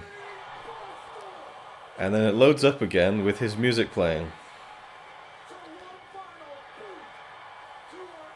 Wow. Completely ruined that for me. That sucks. I don't think he should have won still as well. Gunther should have kept it, man. Unless they're planning for Gunther to go for that world title. Although, if they're doing this big babyface moment, the big, the Rocky, they kept referencing, this is Rocky 4, right? Maybe Cody won't win tomorrow night.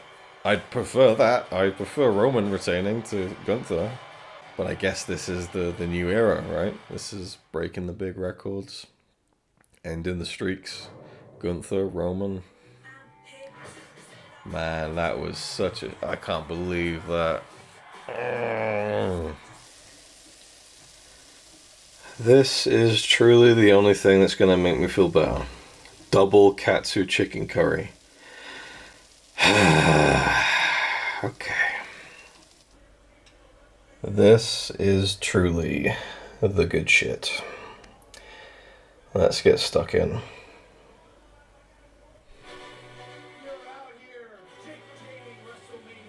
Main event time.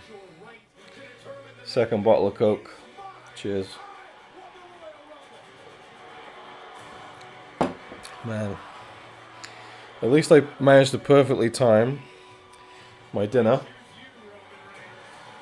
At 3 o'clock in the morning, whatever the time is. For the main event, the tag match. Yep, 2:59, 3 o'clock. I have no idea where they're going with this. I've already mentioned it previously, of course. This is one big video, so you know my thoughts on who, what you should do. If you haven't, if you skim through that, then you skim through that. But I think that the only option can be The Rock pinning Cody, and I think all this emphasis on The Rock and Mama Rhodes and wants a front row and everything, they've just done that with Gunther and Sammy's wife. So I'm just intrigued based on them booking similar things on the same show, I'd love it if Roman retained. I really would. I think it would be like the Empire Strikes Back of WWE history if Roman retained. And then we'd have Return of the Jedi, And that'd be epic. You get to see Cody throwing Rock down throwing Rock off the WrestleMania stage at WrestleMania 41. Oh, actually, no, it would be Roman throwing him off, wouldn't it? Yeah. Fucking hell. Burn it down, Seth Rollins. Oh, God, that's the one thing I don't like about this year's WrestleMania. I'm gonna have to hear the... Oh, whoa, whoa, whoa. Like, just the most annoying fucking song. The song's more over than he is, right? It's just such a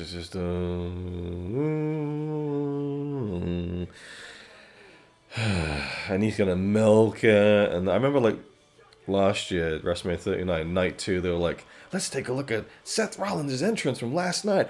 Whoa, whoa. I'm just like, why are they so fucking obsessed with this song? Anyway. One good thing, this is the main event, 3 o'clock. I thought I'd be here till 5 in the morning, so that's a plus. I actually get a couple more hours sleep than I thought I would. Anyway. I know that they're going to go overbooked like crazy, but it might be with this match instead of tomorrow. Or it might not be, I don't know, Anyway, I'm going to enjoy this. I'm going to enjoy my dinner, and I'll come back to you.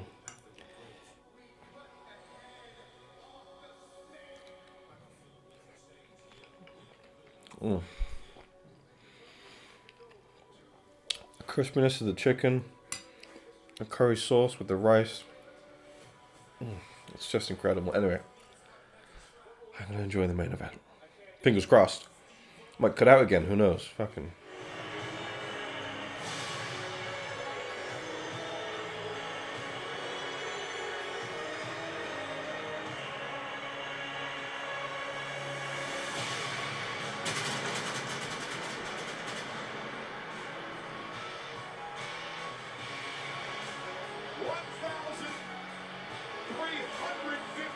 days as the undisputed WWE Universal Champion Roman Reigns, flanked by the brand new Hall of Famer, Paul Heyman, who was inducted last night. Roman Reigns sets a record tonight at WrestleMania. He ties Hulk Hogan, this being his 8th main event in WrestleMania history. Exactly like the final boss we just saw moments ago, the Tribal Chief perhaps in the best physical condition of his entire career. How does that happen this late in the game? When you haven't wrestled a match since the Royal Rumble and you can sit at home for 2 months, let me answer your question. You can work out. I get 6-pack downs like that as well. I doubt it. Let me answer your question, Corey. It's because Roman Reigns is addicted to greatness. Well, we're here. Main event time. I didn't actually mention that I watched the Hall of Fame last night and this morning. And Paul Heyman's speech was an all-timer speech. Absolutely incredible. Maybe I'll talk about that tomorrow. I don't know. A bit later on in this video. But cause I do want to talk about the Hall of Fame a little bit. But what struck me about the second half of the Hall of Fame was how The Rock inserted himself into the induction for Muhammad Ali, for Muhammad Ali's wife, widow, to present The Rock with the People's Championship. And it's like, why is he making this about himself? And then obviously the inducting his grandmother, Leah Maya-Vere, to the Hall of Fame. He's the one inducting her, makes sense. But then he turned it into like a promo on Cody, and I don't know. I mean, it's pro wrestling, right? But yeah, it seemed like a bit of an ego stroke for The Rock. And now we're seeing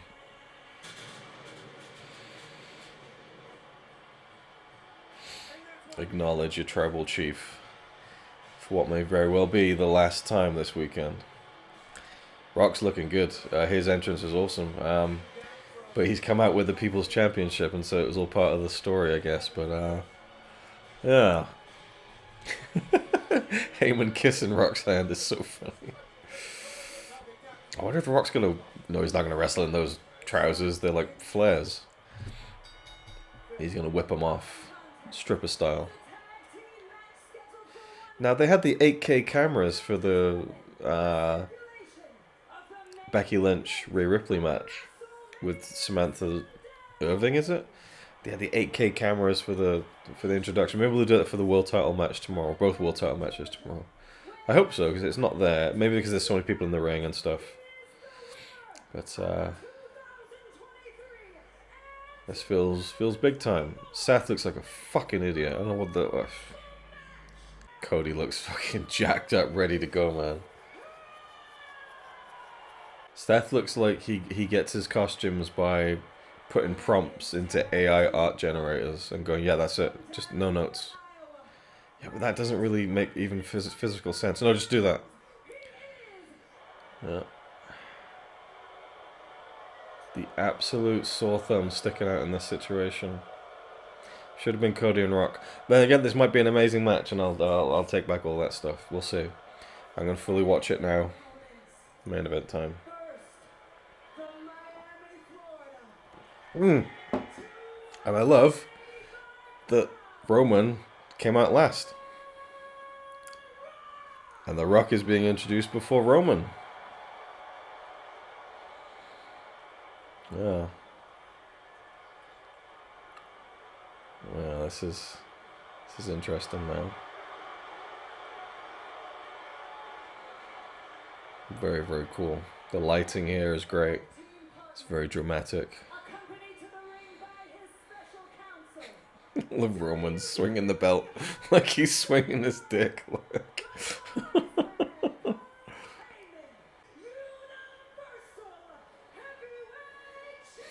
He's like dangling it in front of Cody. I have no idea where they're going with this one, man. It's fun. It's fun to not... Oh, that woman is keeps screaming.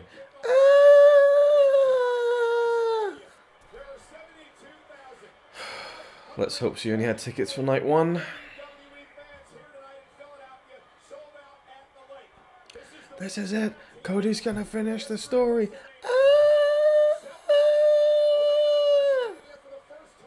Shut up. Really? Roman pinning Cody? Oh no, he's gonna pin. He's gonna tag it in Rock.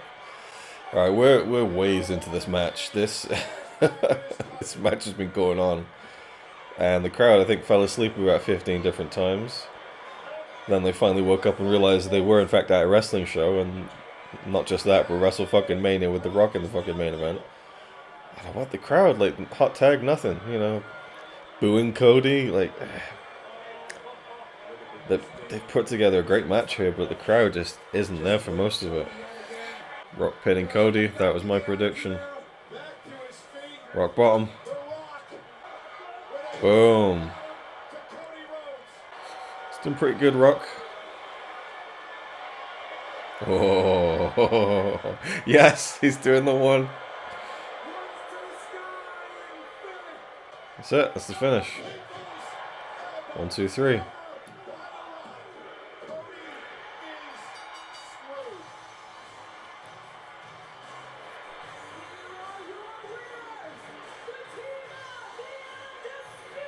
Roman looks fucked. That was a lot of fun. And pretty straightforward in terms of the finish. But just as I was saying, Rock pinning Cody, that's the way it should be. The only thing is, you know, I'm worried now if they have Cody win tomorrow night and the crowd's just going to boo it and just ruin everything Roman's been building for almost 4 fucking years, you know. Yeah, Rock did good. You know, I mean, again, he wasn't. He played it very smart in terms of what he did. But he was taking bumps. Like, you know, he took the Cody cutter, he jumped into it. That was awesome. He still got that fire in him, but he took some cool bumps. But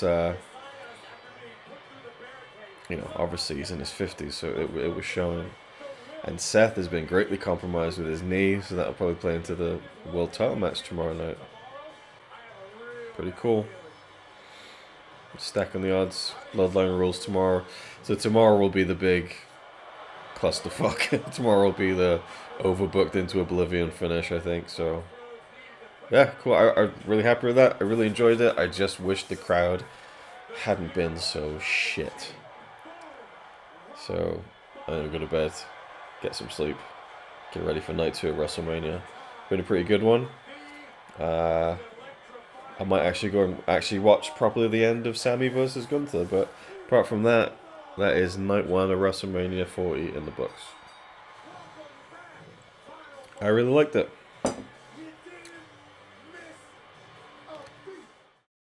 Alright, it is night 2 of WrestleMania. I just got home from work, had a quick wash. It's another long night of work. It's literally about 2 minutes before WrestleMania is about to begin, night 2. And I got my food here ready for my dinner, which I call it dinner. It is dinner, but it's not at dinner time, so I feel weird calling it dinner. My cooked food for the early hours of the morning, the wee hours of the morning. As I said, decided to forego the Domino's, and I'm going to have burgers tonight. And these are my favorite burgers to have, aside from Connie's homemade ones, which are just incredible. But we have here some Sainsbury's. Taste the difference. Steak burgers. You can see the whole thing of my the viewfinder on my camera there. Yeah, so these are incredible. A bit pricey for just 2 burgers, but it's worth it. I have these seeded buns, which I will pop in the toaster. I don't kind of completely toast them, but I just get them a little bit crispy. These I put in the oven for about 40 minutes or so, maybe a bit longer.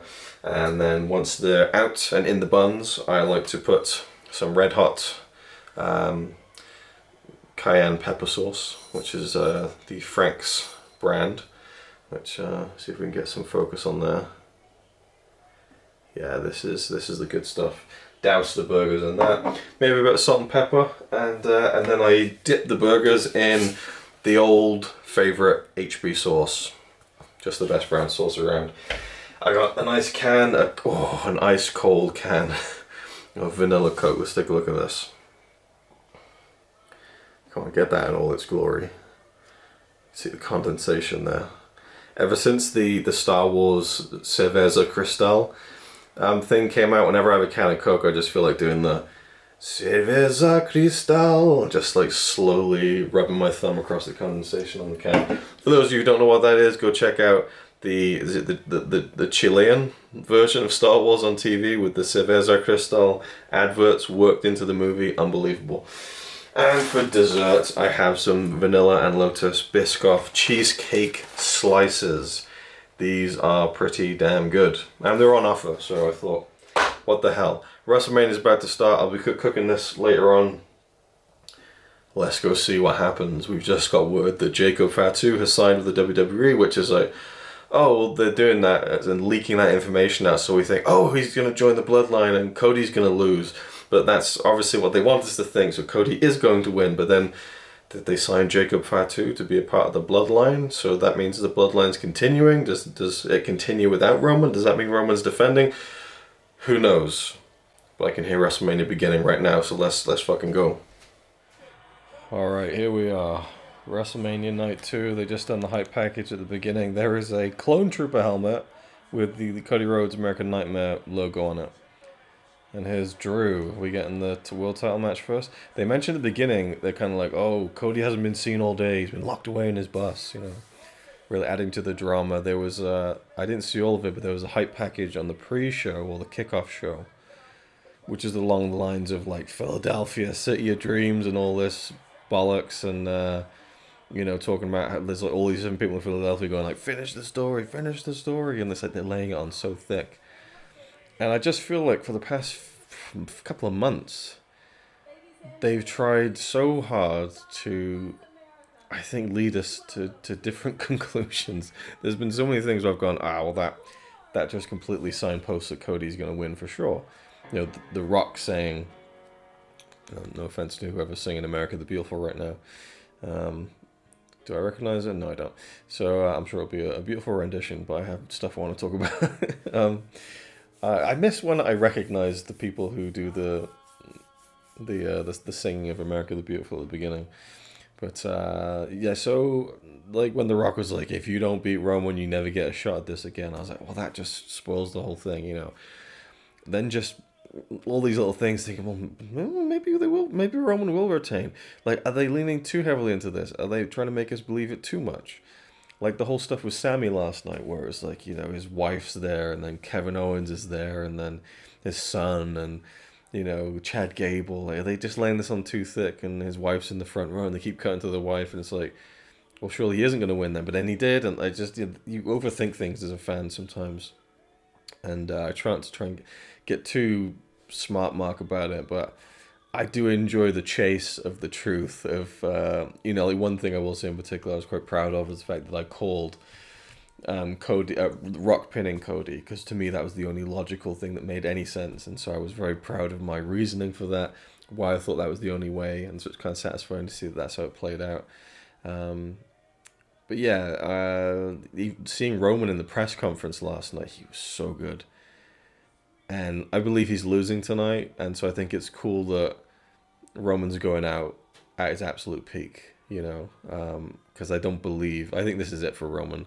I think he'll probably come back to do Mania next year with The Rock. I don't foresee him really wrestling again after that. Where do you go? You know, he's done it all. You know, he's done it all. He's wrestled all the legends. He's beaten most of the legends, and really it would just be working with the younger guys to kind of get them over. But is he the kind of character to do that? I don't think he is. You know, yeah, it's tricky, but I feel like the Tribal Chief without that title isn't the Tribal Chief anymore. I'm sure they can do something, and I feel like that there's probably money on the table for like a babyface run for Roman Reigns, but no, I think this is it, man. And in the ring, he's on top of his game as a character, on the top of his game, on the microphone, at the top of his game. Just seeing how cool and calm and collected and impactful he was at the press conference. He was a great heel. You know, he made me feel like shit. Maybe he's gonna retain. You know, because they're like, "How you feeling about tomorrow night?" He's like, I'm already thinking about next year.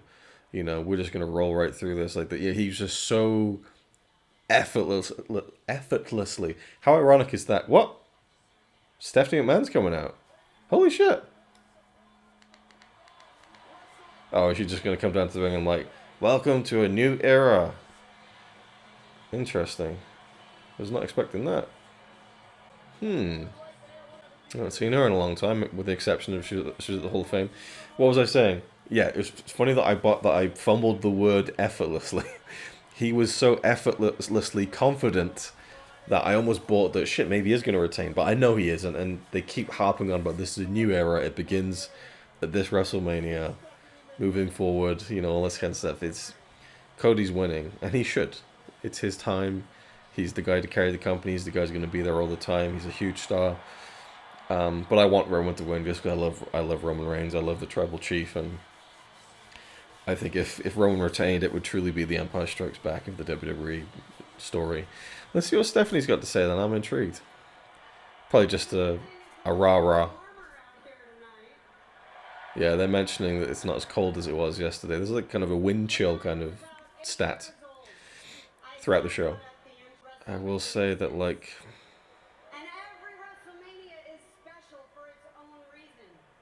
yeah, this is the first WrestleMania of the Paul Levesque era.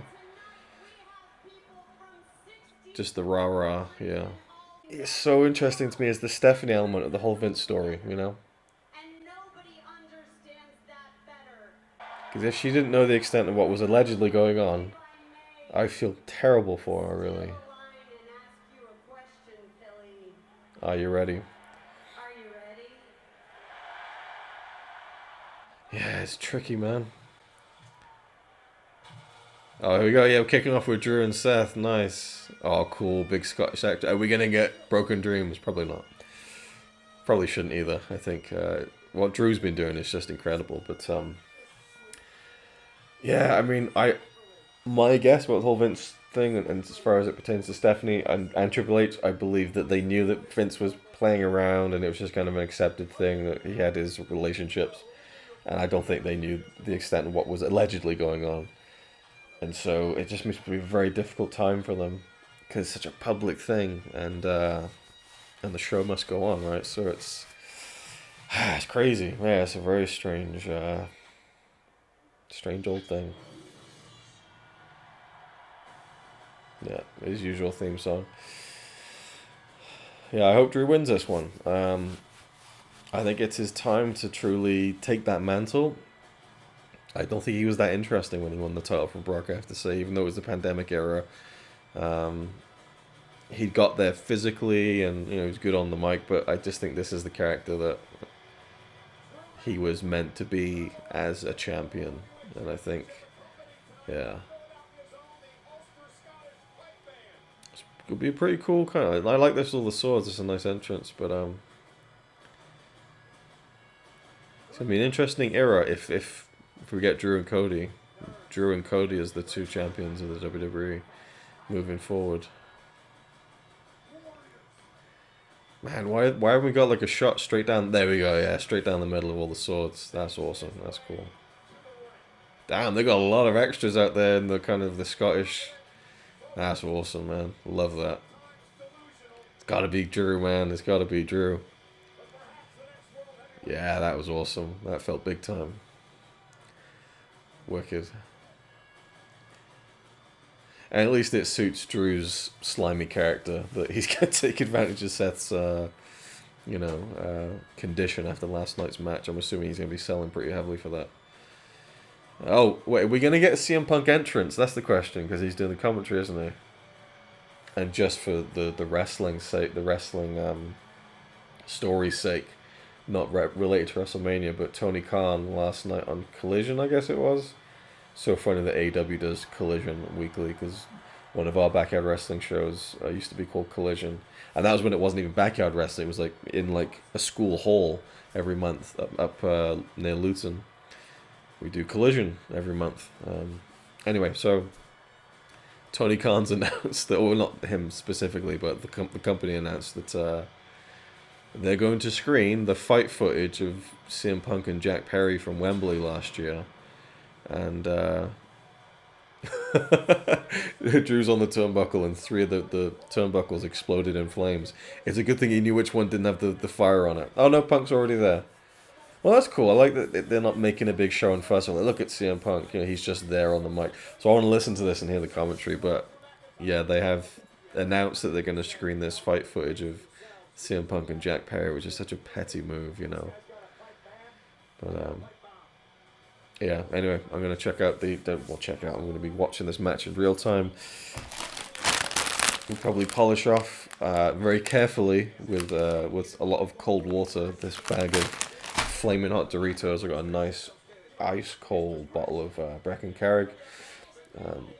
I have gone bottled water since we moved back to the UK many years ago, and we've not looked back since. Yeah, it's a bit more pricey for sure, but tap water in the UK after tap water in Norway, it just tastes disgusting. I mean, you don't truly know what you've been living with. Oh, what the fuck? Oh my god. Look at this. Oh my god. It just looks like someone stuffed a bunch of paint up their ass and took a shit. Which accurately kind of sums up Seth's fashion sense, I guess. It's just... What is this? There's no theme here. It's just people dressed fucking garishly, playing all different types of fucking instruments that... Oh my god, he looks like such a twat. There's just no rhyme or reason to it. Like, it doesn't... Like, when Cody has the elaborate robes and stuff, it fits his character. It somehow makes visual sense. This just doesn't. He looks like fucking Wurzel Gummidge. Like, what is... Anyway, what was I saying? The whole Punk and... Yeah, the fight footage has been released because Tony Khan apparently was upset about Punk's comments on the MMA Hour, which we talked about before. So, it's... What a weird thing, you know. And that's just an aside. It's some wrestling news that's been going on, so I'll now watch this match and gratefully, hopefully, watch the end of Seth Rollins' run as this baby world champion, when maybe Drew will inject some seriousness into the title. I mean, again, Seth, great wrestler, great matches, but you know, Roman's the guy. Now that we're gonna have Cody as the guy around all the time, I think maybe this World Heavyweight Championship under Drew might get a bit more legitimacy. Because then you'd have two champions on the same kind of playing field in terms of consistency and seriousness, you know. But when Roman's the guy, Roman's the champ, he's the top guy, and Seth is the baby world champion, it just doesn't really work for me, so. And this is just weird, man. Anyway. Blather on far too long. I didn't think I would go this far, but there was a lot to talk about. And we're kicking off WrestleMania with a world title match.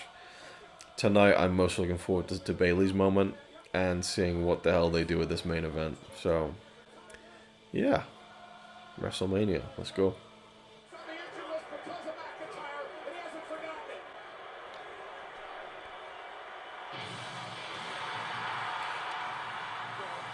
Oh, shit. Fucking Damian. This is genius.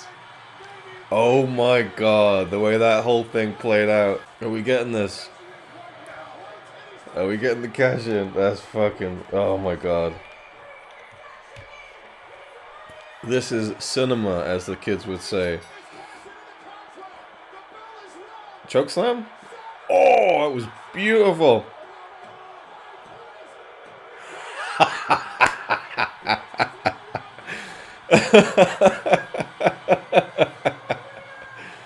Oh, I was thoroughly sports entertained by that one. That's beautiful. That's how you open a fucking show. That's how you open a WrestleMania. I'll tell you what, holy moly. My hair's a mess. Congrats, Damian Priest, man.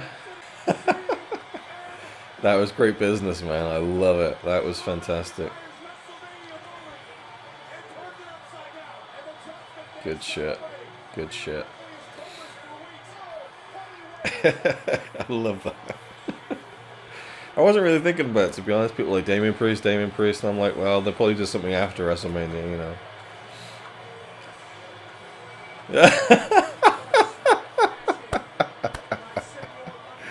Oh, that was outstanding. Great shit.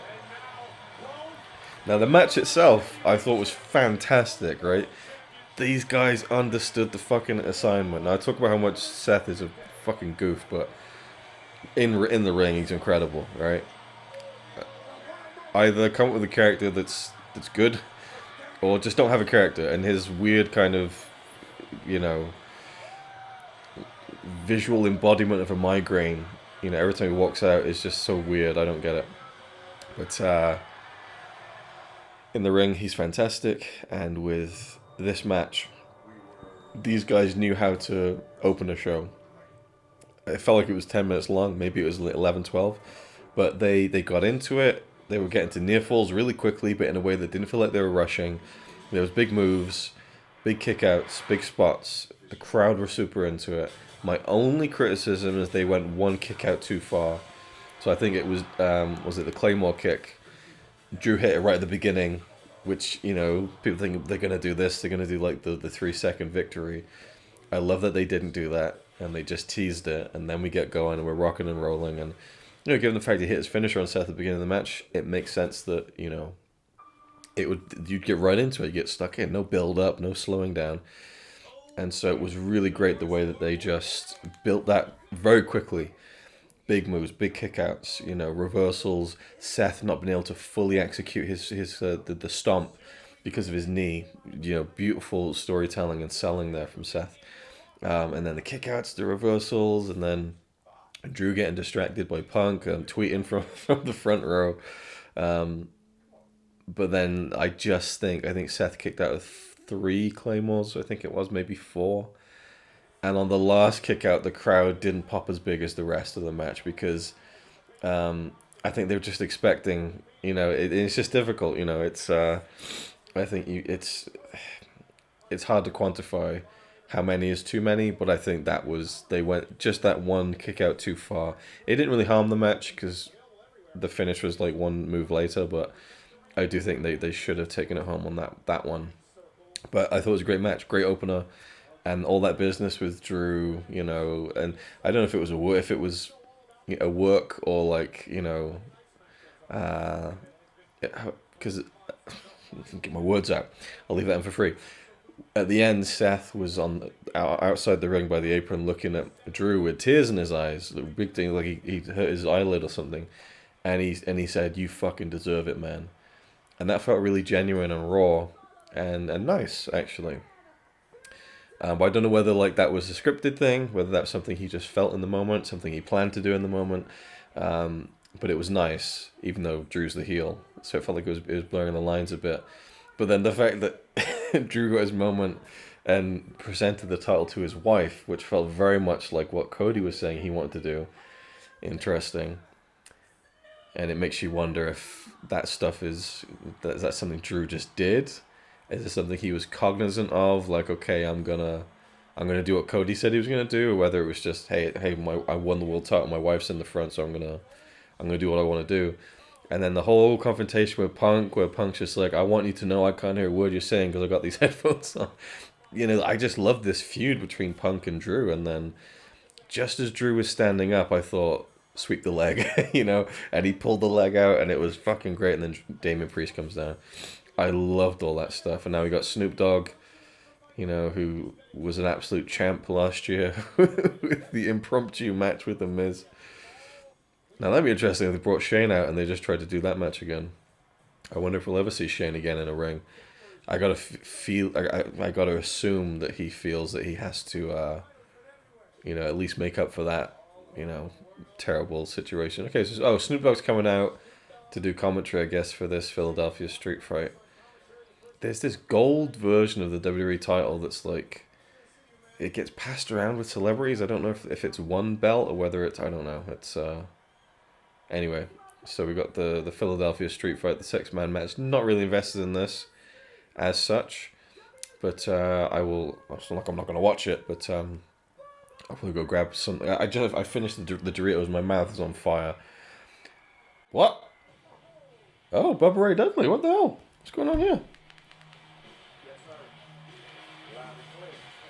Oh, he's a special ref.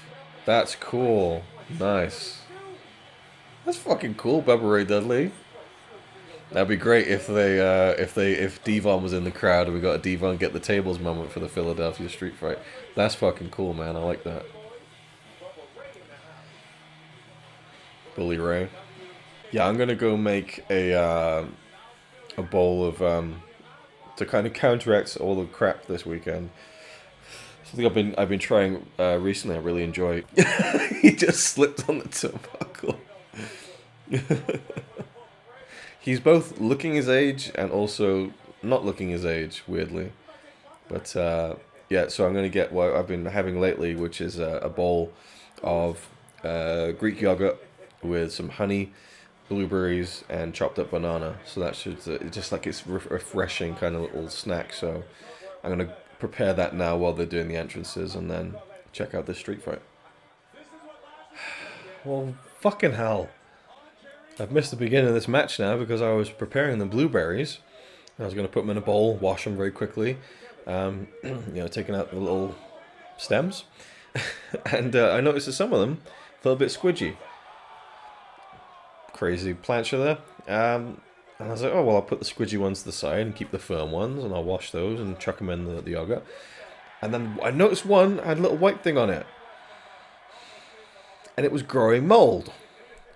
Then I went back to all the squidgy ones, and they had mold on them. And I looked at the other blueberries, the firm ones, they did not have mold on them. But just the fact that it's like, I think I have a phobia of mold. I can't abide it. It makes my skin crawl. I look like I get Tourette's when I think about it. I just... So, no blueberries for me. Fucking... Just a waste of time. So, I just went with, just banana, I guess, and the honey and the yogurt. Anyway.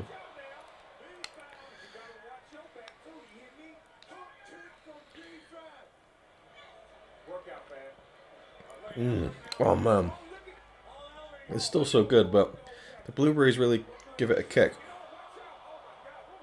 Holy shit. The women just did a Russian leg to the table. Get the tables. See, I missed if there was a get the tables moment. I don't know. Anyway, at least it's not a match I was like really invested in. It's so good. Greek yogurt, a bit of honey, and some fruit. And it's just such a nice counterbalance. A refreshing counterbalance to like crisps and whatever else I'll be shoveling down my throat tonight. Some sweets probably, and burgers coming up. I want to try and time the burgers for the main event. Oh, we're going to get a bit of Bubba Ray Dudley action. Karrion Kross squaring off.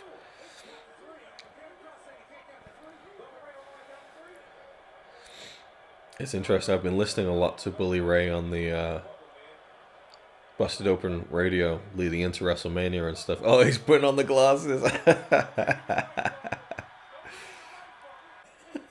Snoop Dogg's funny on commentary, actually.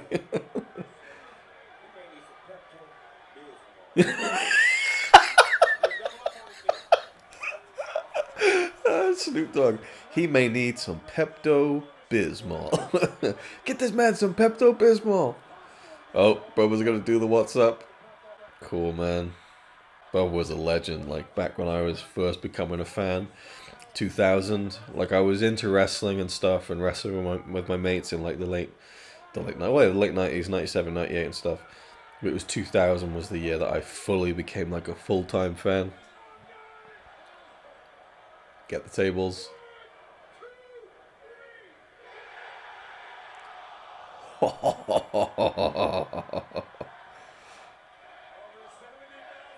$60,000 people screaming, get the tables. That was awesome. You guys wondering maybe they'd have Devon come out, because I know that Devon's been like getting back into wrestling and stuff, but yeah, that's great. Enjoy my yogurt and the rest of this match. That was absolutely beautiful. So good. And now we have LA Knight versus AJ Styles, and I've heard that AJ's changing his music. He feels like it's time for a change. I really like his WWE theme music, but it'll be intriguing to see what kind of song he's got. Whenever we cut to this London, UK, they just look like plants. They look like actors who don't know what wrestling is. It's just, I don't know. Oh, he's fucking looks pissed. He's getting right down to it. I like this feud, man. It's been good. Like, it's heated. LA Knight's doing the little shake, rattle, and roll punches there. God, fucking bathed in red and yellow with the Slim Jim sponsorship. Whole screen is slathered with Slim Jim promo. It's a good little spot for him. LA Knight, taking the Randy Savage spot with the Slim Jim. Oh my God, AJ's so fucking good, man. Oh, that was beautiful. This is good. All right. Yeah, the music was a bit underwhelming. It felt similar to his old song, really. It didn't feel that drastic or dramatic of a change. Little things that I notice, honestly, about it's just this woman behind one of the announce tables. And she got a can of something, and she didn't know whether to sit up or stand down or get out of the way or not be in camera shot. And now I suddenly want to know who that woman is and what her story is. Like, now she's like trying to get out of the way, and they're moving out of the way. But like, what? Who's that woman? She doesn't look like a commentator. Yeah, whatever. The mysteries of life go on. That was an excellent match. Well, I say excellent. It wasn't amazing or anything, but like for what it was, just top-notch stuff. AJ is so fucking good, man. He made LA Knight look incredible. They did a top rope German suplex, and the camera angle for it was so unfortunate, and they cut at the wrong time, and yeah, it was a incredible spot, but you couldn't really get the gravity of it on the camera angle. The camera angle really means a lot. They need to that wide angle, or the hard cam view of the ring, that needs to be utilized so much more for those big kind of moves. They're going in for a lot of low angle close ups, and it's especially when you're cutting between two angles, it's not working for some of these. I'm glad that the smash zooms are gone, but yeah, really good match. Just, didn't outstay its welcome. Crowd super hot. And you just heard the audio, because I didn't turn the camera on. So I'll leave the audio in, because I felt like I summarized my thoughts on the match pretty damn well. So, am I even recording on the microphone? Yes, I am. Alright, so it gives me hope that the crowd will be really good for Cody and Roman, and they won't boo Cody, because Philadelphia's trying to be the smart mark crowd. So let's just hope and pray that it is warmer in Philly, and that we'll get a good crowd for the end of the Tribal Chiefs run. I only get some sweets. I feel like it's darker, like the image, than it was last night. Not that it matters. I'm sure anyone who watches this is probably just listening to me and treating this like a podcast, which kind of completely defeats the purpose of doing this as a video. But I make videos, so it is what it is.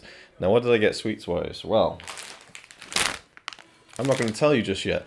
They're doing the Hall of Fame at the moment, and recapping the Hall of Fame. And I have to quickly mention the Heyman speech was great. I really enjoyed that, but I was most affected by, actually, which is really weird, the Bull Nakano speech. I thought that Medusa, Alundra Blaze, of course they would announce her as Alundra Blaze.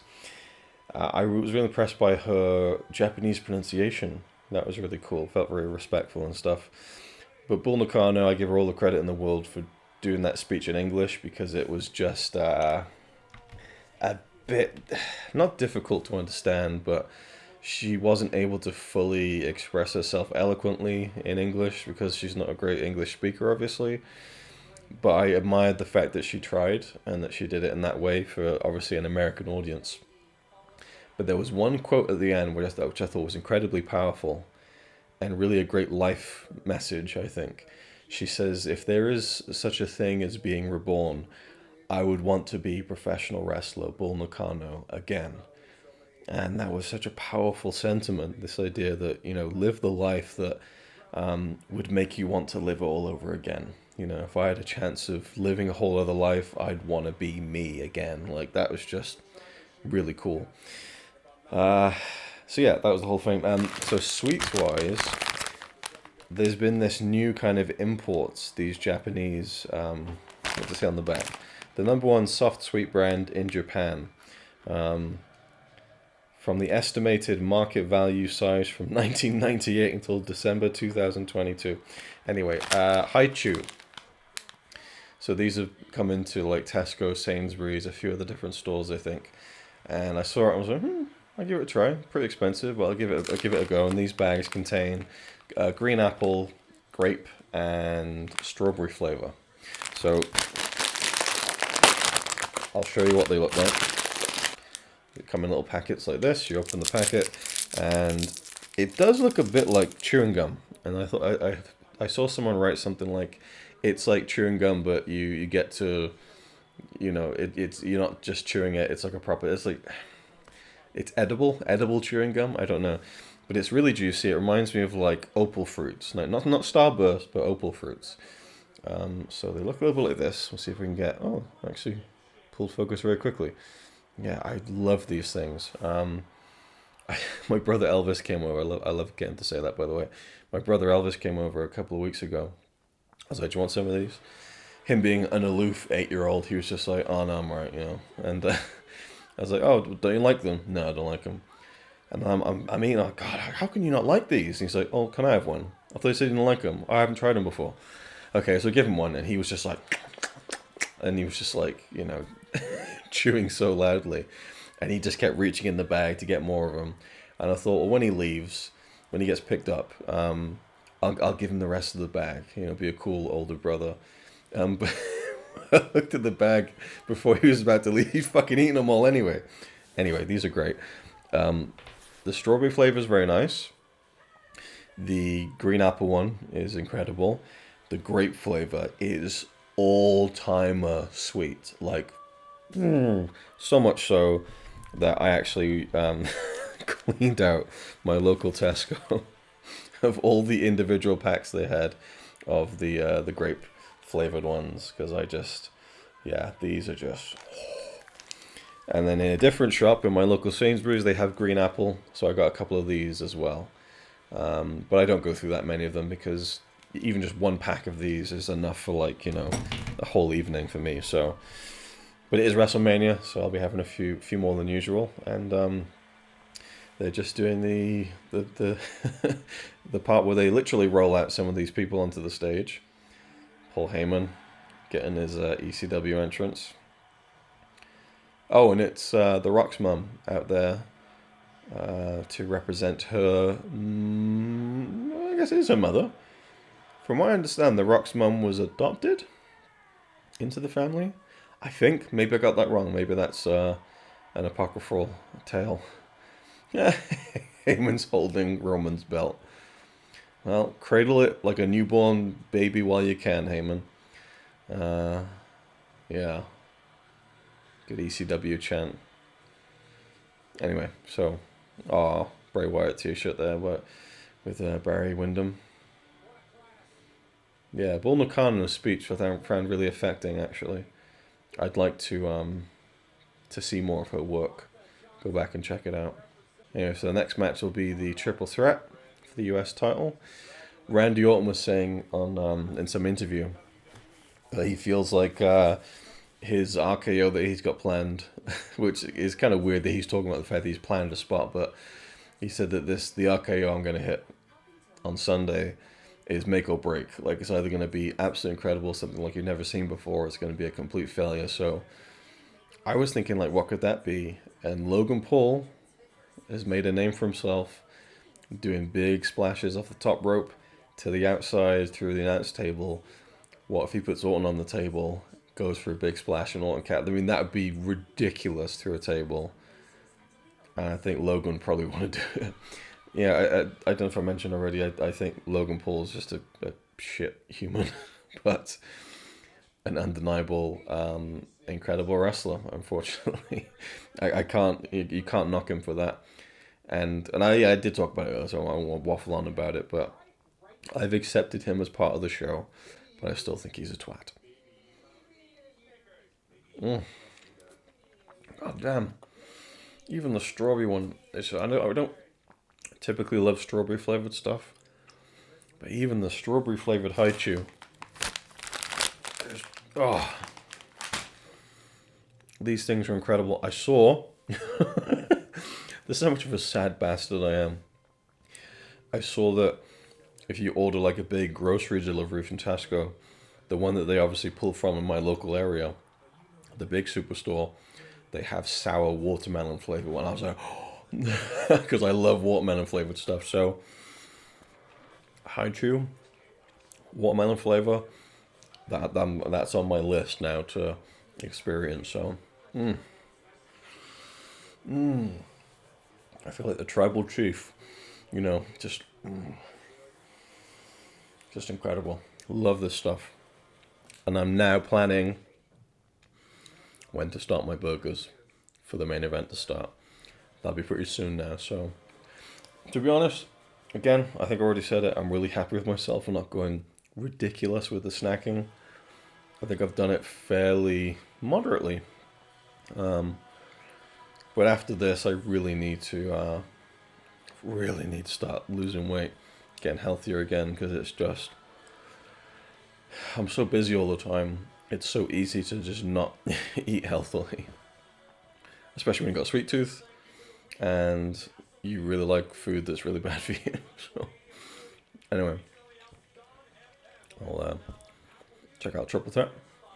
Hopefully, I think it'll be a really good one because Logan Paul's great, Randy Orton's great, Kevin Owens is great. At least two of those three guys do crazy shit, so this should be a pretty fun spot fest triple threat, I think. So let's see how it pans out.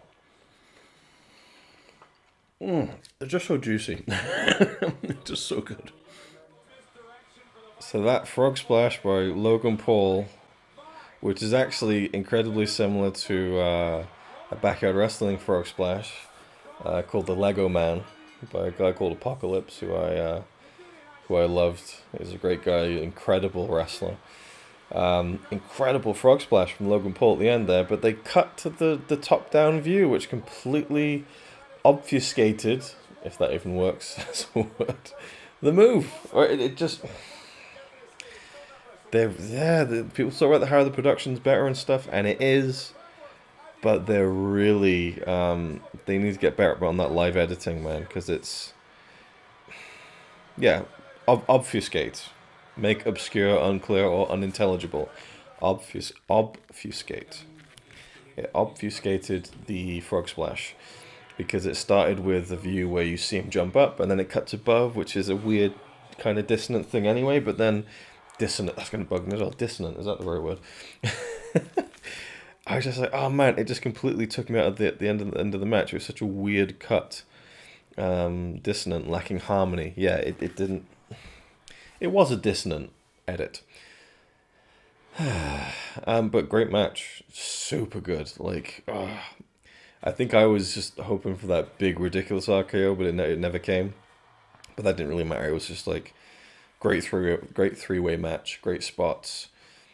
There's one moment where, it was left down to Orton and Owens in the ring, and Logan Paul just walked around the ring to get a drink of Prime, and he wasn't really looking at the ring, where Owens was taking an RKO and a 1-2-3, or, a 1-2 kick out.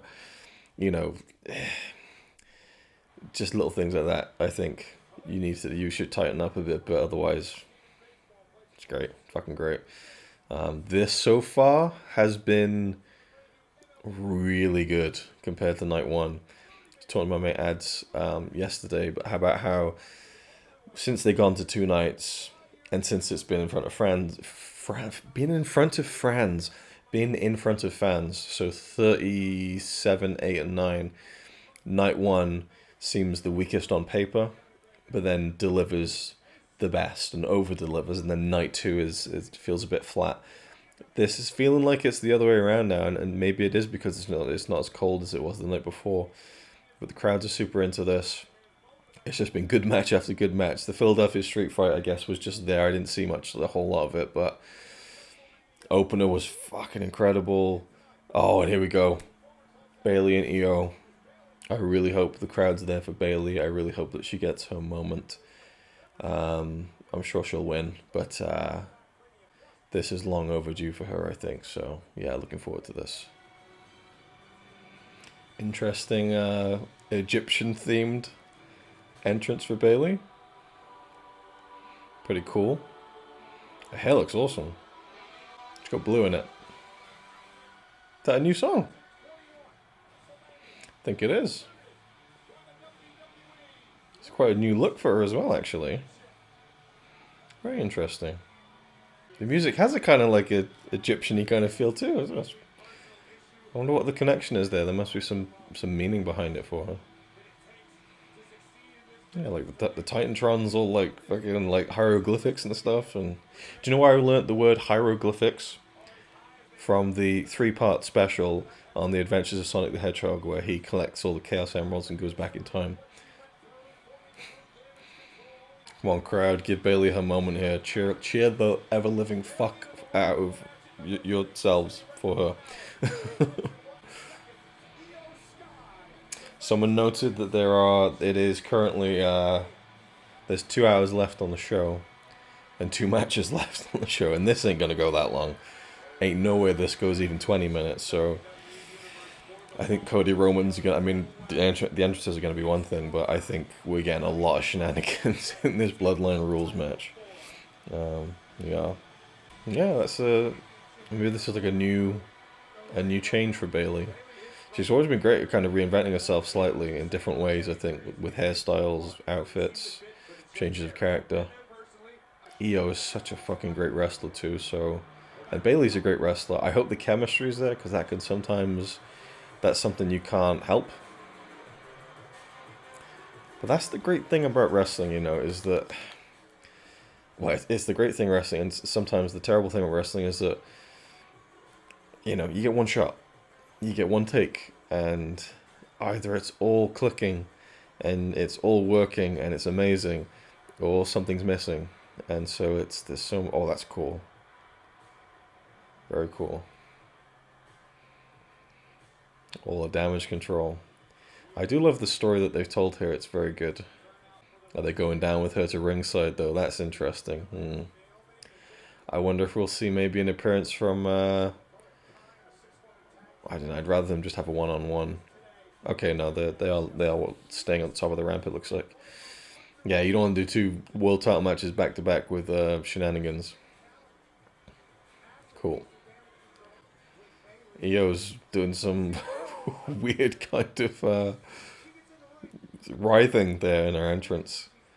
As Carl Pilkington once said in relation to Stephen Merchant's dancing, it's like a bit of weird art.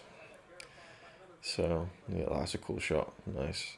I realize that this is a very, very, very, very, very, very long video of me just looking at a screen and go, oh, that looks cool.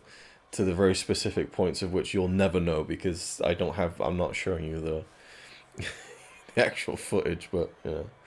There's a shot of Io holding the belt and the camera is right underneath her with the stage. It's very cool. I hope we get the 8K cameras on this one for the kind of introductions. Man, I really want this. Oh, Bayley's got the fucking pyramids fucking cut into the side of her hair. Man, cool.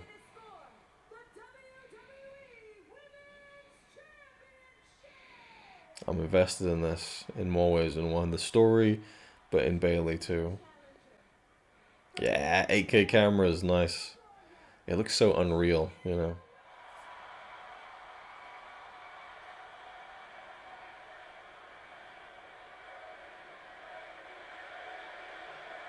Yeah, Bayley chance. Good job, Philly. That's what we want.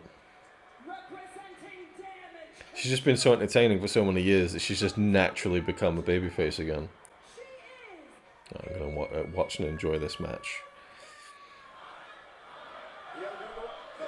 Oh, 3 moonsaults.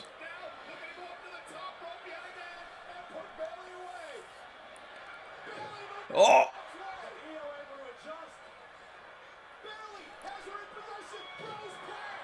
Oh! Oh my god, that was one of the most horrible bumps I've ever seen. It's like Io necked it but didn't. Ugh. This has been a great fucking match.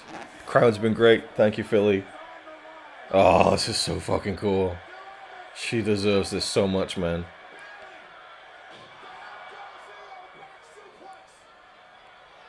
The only thing is that they keep singing that, hey, hey, Bailey, I want to know if you'd be my girl, the whole match. And it's to the point where they're not reacting to some of the stuff.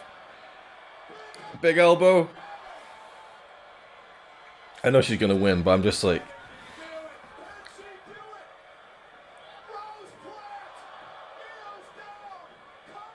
I kind of want more from the match, but...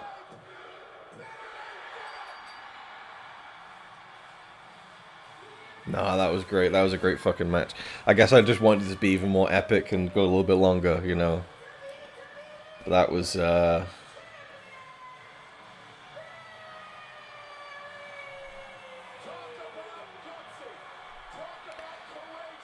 well deserved. Yeah. Great crowd reactions too. Booing Io, even though, you know, she's great. This bears well for the main event in terms of crowd reactions, I have to say. Acknowledge Bailey.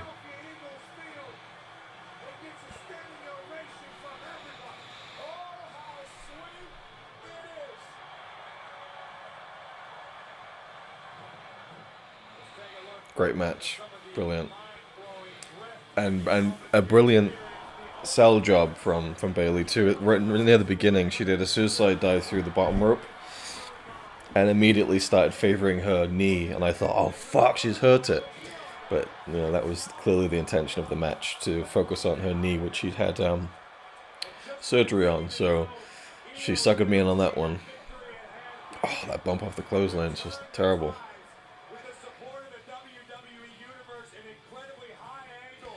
That was great. Probably my favorite match of WrestleMania.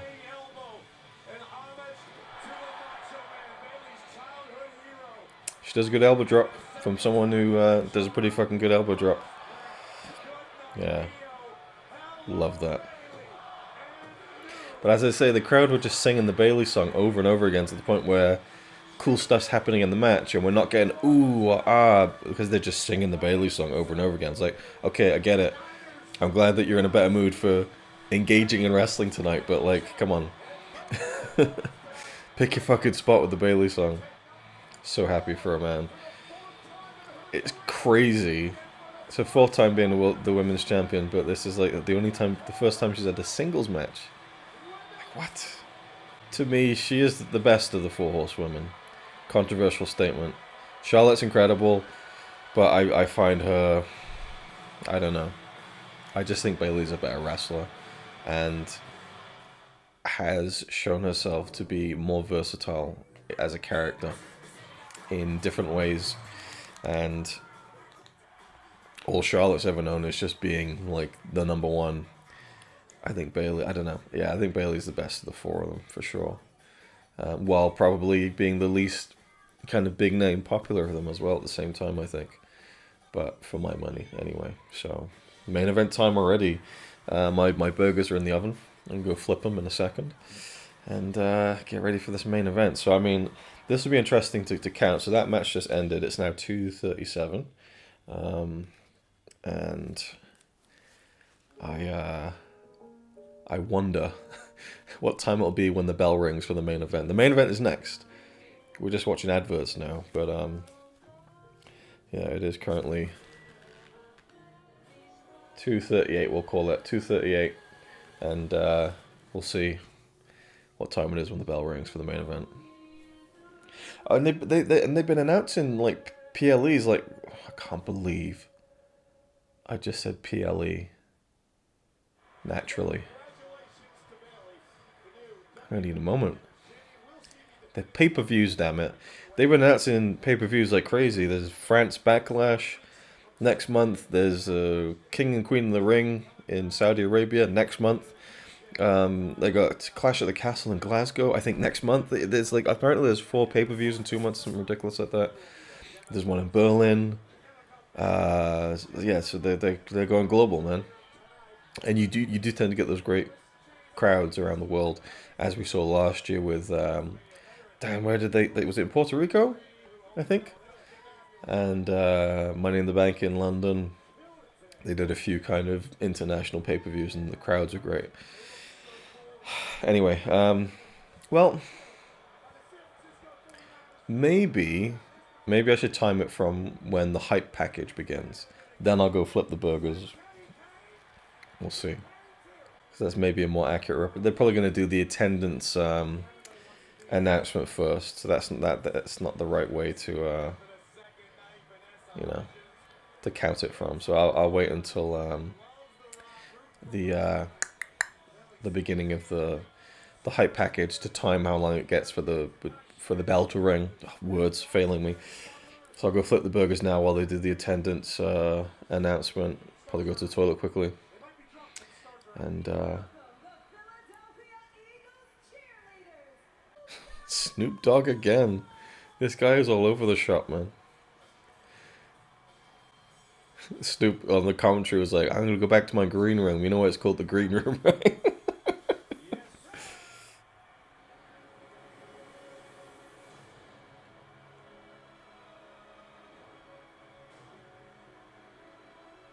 They're going epic with this one, man. Super dramatic. Oh, what the hell? What was that? I was wondering if he was going to go, because obviously he's wrestling twice at WrestleMania.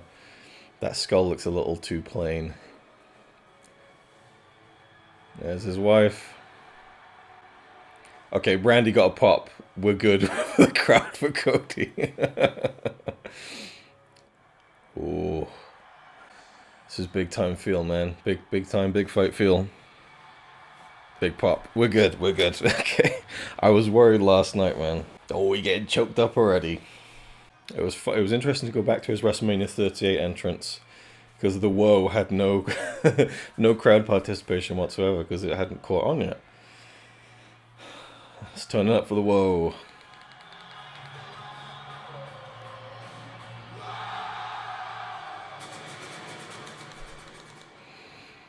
A few nights ago, maybe a week ago, we'd been watching wrestling stuff, and Connie said to me, like, she went to bed and she messaged me saying, I've got Cody Rhodes' fucking song stuck in my head on repeat. It's doing my head in. It's a cool jacket he's got there. Man. I feel nervous, even though I shouldn't, because he's going to win and it's all good. But yeah. It was 2:42 when the hype package started. We're now 2:49. So, yeah. Doesn't have his kid there this time. That's what choked me up last year when he picked up his daughter. Ooh, gets me emotional thinking about it, man. Can't not. I'm so glad there's a good crowd for this. Like, I enjoyed the main event last night. And the crowd got into it more towards the end, but I just was really worried that they'd be dead during this. But if they're that hot for Bayley's match, no offense at all to Bayley, but I'm just saying historically, it's not something you'd expect. It's a good sign is what I'm saying, because they very easily could have booed Bayley because they're supposed to cheer her, and they very easily could have cheered Io because they're supposed to. Oh, it's just Mama Rhodes in the front row there. Maybe his daughter's not there because he's losing. No, I don't know. It's tough, man. It's there's always that doubt, and I want to say, I don't know if I've already said this. If I have, you're gonna hear it again. What I find utterly incredible about this match in particular, for me personally, not for anyone else, I want them both to win equally. And I can't think of any other match ever where I felt that way. I just can't. There's been guys where I thought, yeah, I'd be happy with both guys winning. I really want Cody to win this. And I really want Roman to retain. And that's just crazy. And this is our generation's Rock and Austin. I don't care what anyone says. These two guys are both arguably the number one guy of the company. One is a great babyface, one is a great heel. Even though The Rock and Austin were essentially both babyfaces. They're both hugely over. The company's going through a boom period. Cena never had that. Cena was the standard bearer for that whole era. Yeah, there was Orton, but it was never as hot. And they weren't two wrestlers who were destined to be together. And, what big WrestleMania match did John Cena and Randy Orton have? The stars have aligned in this moment right now for Cody Rhodes and Roman Reigns, who have both worked very hard for a long time, and they're both at the absolute peak of their careers right now, this very second. And Cody's ready to take the ball, and Roman is ready to pass it on. Yeah, this is the shit that makes wrestling cool to me. But again, I don't think I've ever felt this strongly about both guys, about either outcome. What? Oh, we're getting a special entrance for Roman. Nice. I thought they were suddenly going to decide to give Roman new music then, because we're getting all this new music tonight. Oh, choir.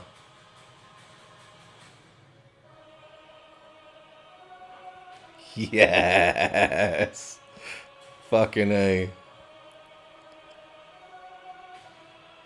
Nice, here he comes, man. Fucking Tribal Chief, for last time as the champ.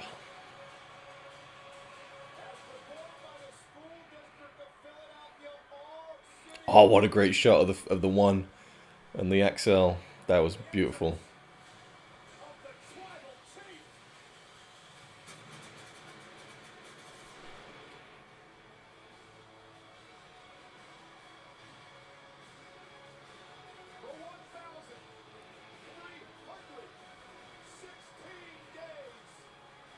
Acknowledge the Chief, man. Tribal Chief. Greatest run. The greatest world title run ever in WWE.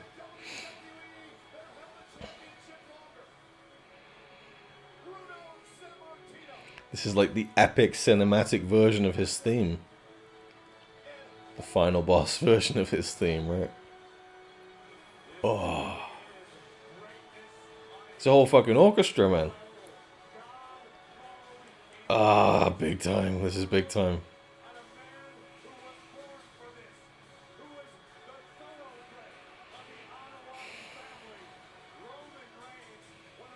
Yeah, I'm getting a bit emotional, man. This is the culmination of, like, again, long-term storytelling.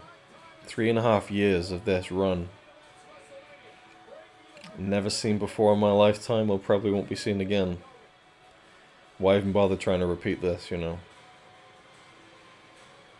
I can go into all the whys and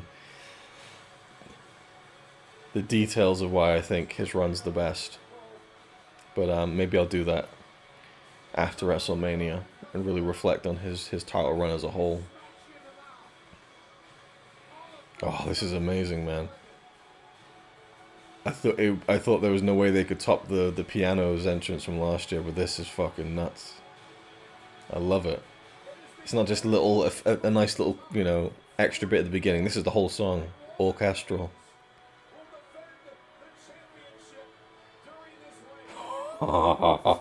This is like, it is Avengers Endgame. People keep talking about Marvel and Avengers Endgame. Oh, got my beautiful Cerveza Cristal. Sorry. I'm excited, man.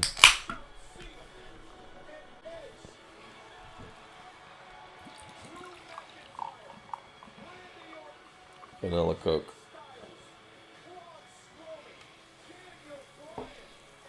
Daniel Bryan.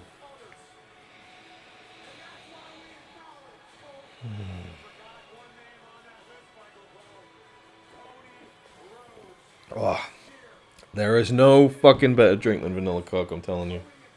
Fireball Coke is a close second.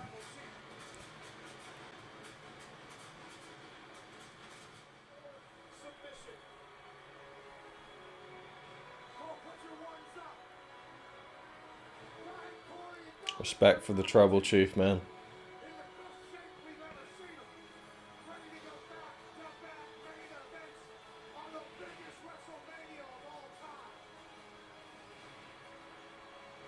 this feels fucking epic. Big time. Big time, man. The only problem with these 8K camera shots is that the network's bitrate is fucking dog shit, so... I'm hoping once we get all the stuff on Netflix, we can actually get great quality streams. Alright, now we got him. Now we got him, man. A lot of Cody crybabies here in Philly. I do like Pat McAfee.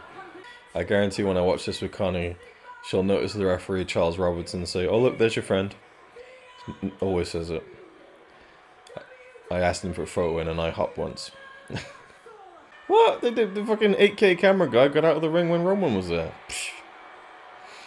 Cody gets the 8K treatment. Roman doesn't. That's it. That's a sign Cody's winning, right? I do think labeling it as if Cody doesn't win this, he'll never get another shot at it lays it on a bit too thick. Personal opinion. Right, my burger should be ready about now. But they can stand to stay in the oven a bit longer, and I'll wait for like the slow pacey bit at the beginning of the match, which I enjoy. I love all that stuff. I know people don't like Roman's pace of his matches, but it's 3 o'clock, so it was 18 minutes. Not too bad, all things considered. I was also saying to my friend, I think the reason the crowd weren't as super hyped about last night is because there wasn't really any stakes last night. You know, okay, it's Bloodline rules, it's not Bloodline rules.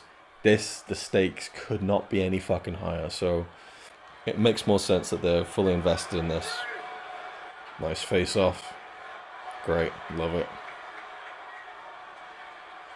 They have great chemistry too, which makes it even better. That's why, to me, this is this generation's Austin Rock. You just don't get two guys this over in their prime at the same time very often. Sean Brett, Austin Rock, Cody Roman. Obviously, nothing's ever going to be the same as Austin Rock in terms of popularity and mainstream crossover, but, you know, it's the closest equivalent. Both guys from these legendary wrestling families too, so you know, it's just, wonder how long this match is going to be. That's the question. What time the bell ring? About 3 o'clock. So we'll see where we are when the bell rings for the finish. I'm gonna say 39 minutes. I think their WrestleMania 39 match was 38 minutes. What did I say? 39, 38. 41 minutes. We'll go 41. It's night and day from last night, honestly. The people are on their feet chanting for Cody. Yeah, this pop's going to be great when he wins, man. But how will he win? I have absolutely no idea what shenanigans they're going to pull. Oh my god! Roman just took the most full-on through the middle of the ropes posting to his shoulder I've ever seen in my life. He almost went like physically through the ring post. Whoa! Oh, Cody's bringing it. Okay. Damn. I don't want to leave. I want to watch the whole thing. Fuck. I don't know if I like it getting this hardcore straight away. I'd prefer the build up to it, man. And again, I guess they had that kind of classical match last year, but I don't want it to be all gimmicked all the way through. You know what I mean? Like, give us a good.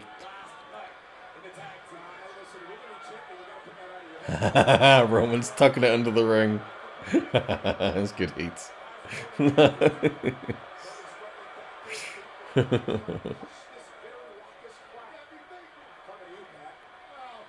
That's cool.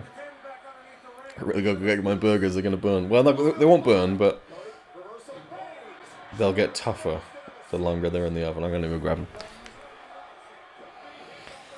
I'm just so fucking relieved that people are behind Cody on this. Burgers are done. They are pretty much done to perfection. As far as what I like, anyway. Nice and juicy. Covered in hot sauce.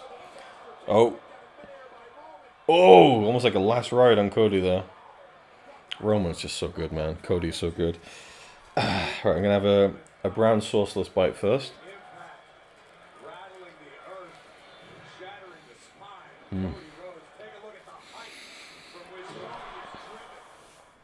That is a good shit. I have a feeling with the way this is going to time out, I'll finish the burgers and then we'll be in the end game of the match. Oh, so good.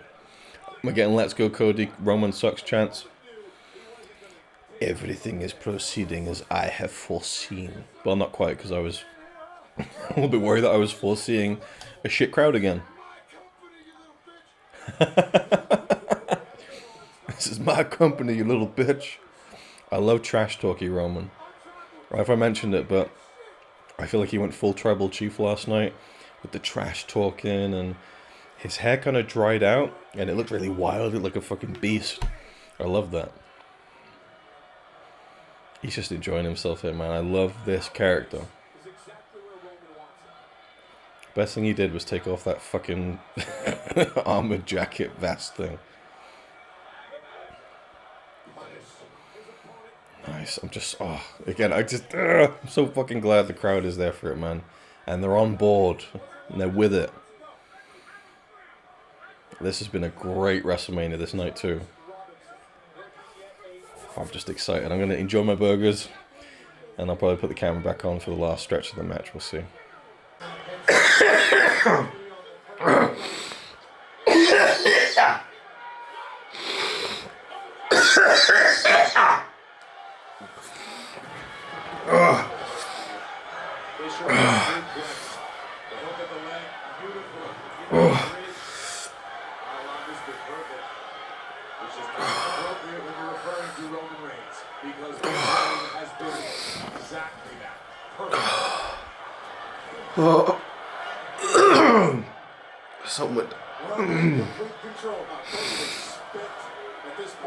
Something went. I can't speak.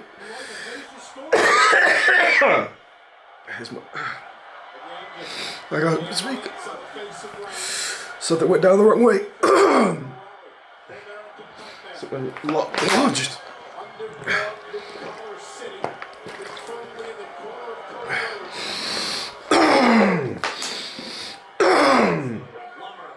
Can I speak now? Can I speak now? Holy shit. I thought I was a goner then.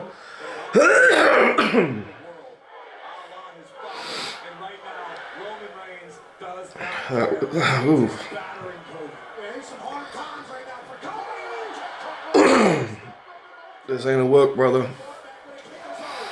Holy shit.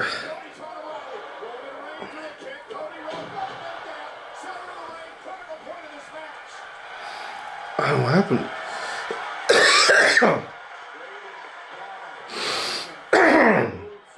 Oh shit. Oh shit.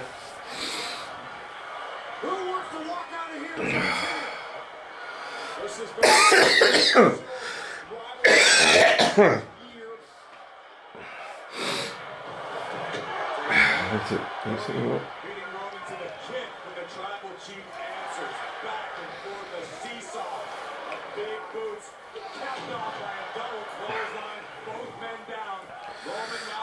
Okay, I can eat, so I can swallow stuff.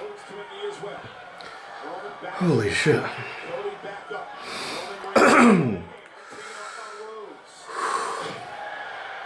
That was horrible. Jesus Christ.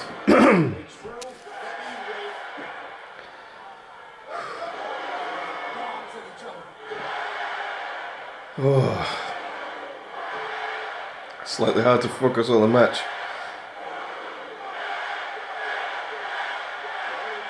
Oh.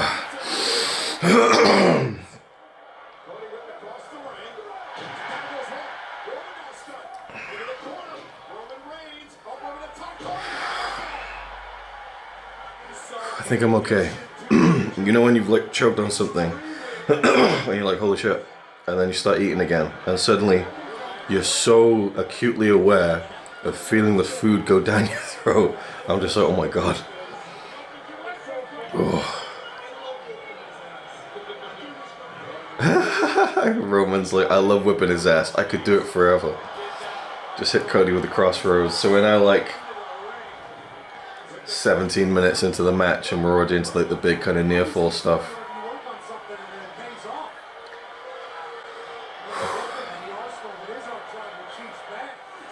Alright. Alright, here we go. This is the beginning of the shenanigans now.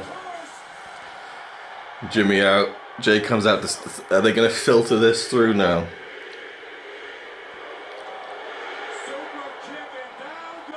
Pretty weak super kick, but you know. Oh shit. Oh, I like how they're setting this up. I'm way too close in the camera. Crowd is so into this, man. This is incredible. Oh, that was a beautiful spear.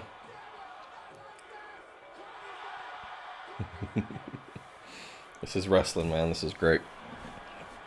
This might end sooner than I thought, to be fair. It's only been going on 23 minutes, which is probably the longest match. Well, no, the tag match last night was apparently 44 minutes.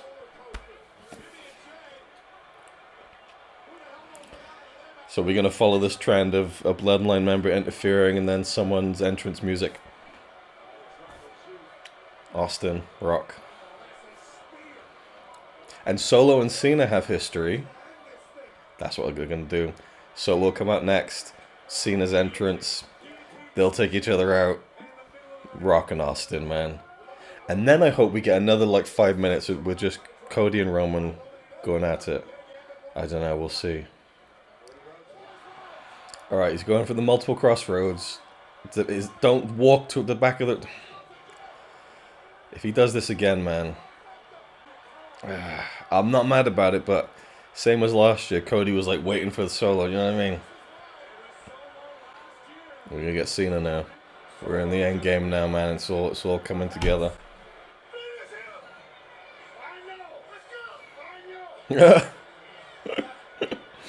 So I was like, come on, finish. And Roman was like, I know.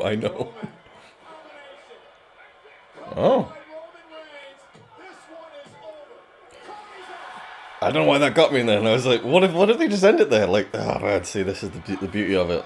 If you can give me that doubt, you've done a good job. But if someone's gonna come out to stop, see that. Why wouldn't Cena come out a little bit earlier? Do you know what I mean? That pop though. Here we go, John Cena, baby. And they're going full Avengers Endgame on this shit.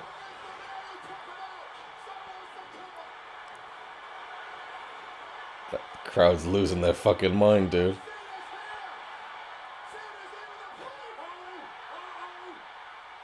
F you on Roman.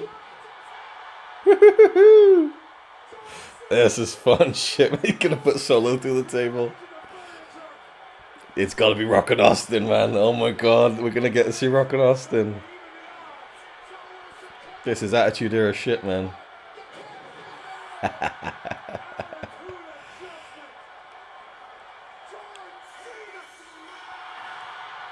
Oh, it's the Rock. Rock takes out Cena. Yeah. I like this, man. Rock's like, motherfucker. This ain't gonna go as long as I thought it did, but that's cool with me, man. Oops, excuse me. Well, these two have history. Maybe they won't be Austin, I don't know. That was the rumor, though. God. Rock is so loose with his F-bombs, man. Needed to tighten that shit up, brother. It's like anytime the final boss comes out, the censor person's like this with his finger. Just... Holy shit, Chance. I hope this means we still gotta get... Man, if I get Austin, it's like... It's pure wankfest stuff, but... Into the rock bottom! Beautiful! Yes! Now Austin, come on, Austin. This pop is gonna blow the fucking roof off. He's such a good heel, man.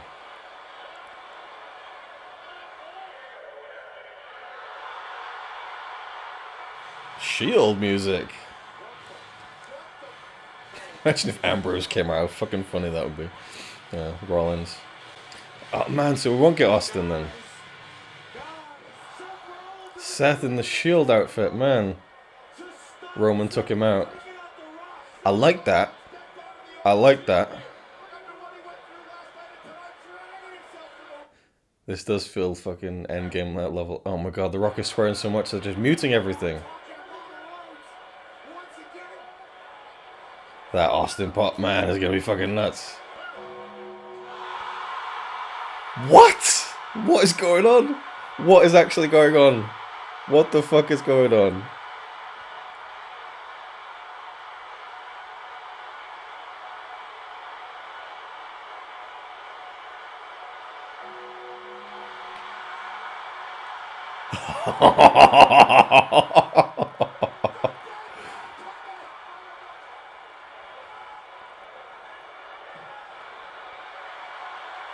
You could have gone in full gimmick though.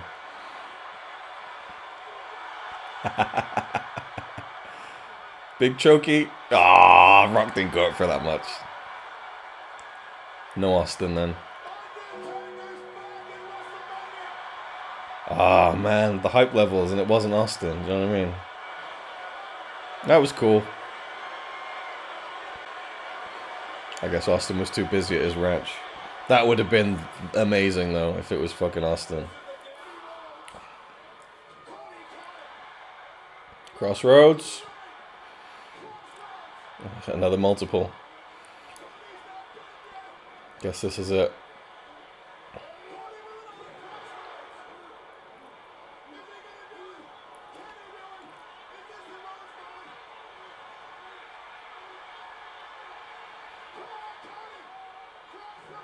That's it.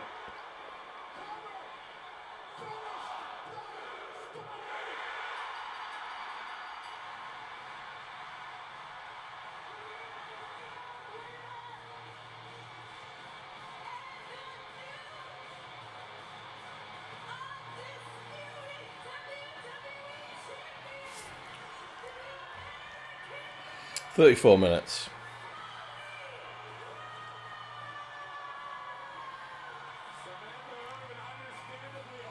I feel like that took away from it because the Austin one was going to be so exciting, and obviously Taker showed up in a hoodie. You know what I mean? Like, ah, man.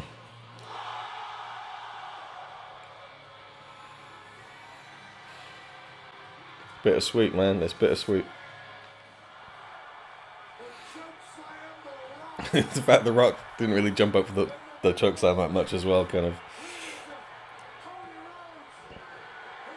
And I would have liked if they just gone a little bit longer in the end on their own. A bit more back and forth, you know. But yeah, bittersweet, man. Huge moment for Cody.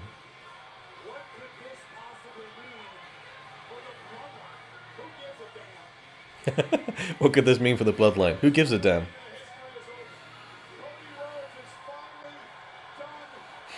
Why the hell is LA Knight out there, honestly? Cody's mum rolling into the ring. This is interesting. Don't really see stuff like this. Bruce Pritchard ain't getting a great reaction. Like, it feels like a proper celebration and shit, you know. People who have been key to the whole story as well, like, you know, Kevin Owens and Sammy, Seth, Cena, even. Jay. Yeah, it's a surreal sight, man.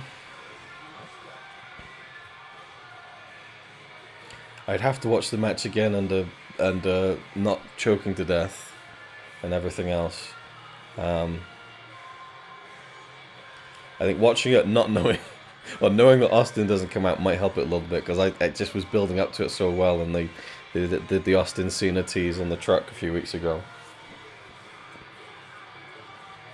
I think Austin was more happy back at home on his ranch with his cat. Fair play to him, I guess. Usually when a main event ends, they're gone. See you next year. But they're really focusing on this stuff.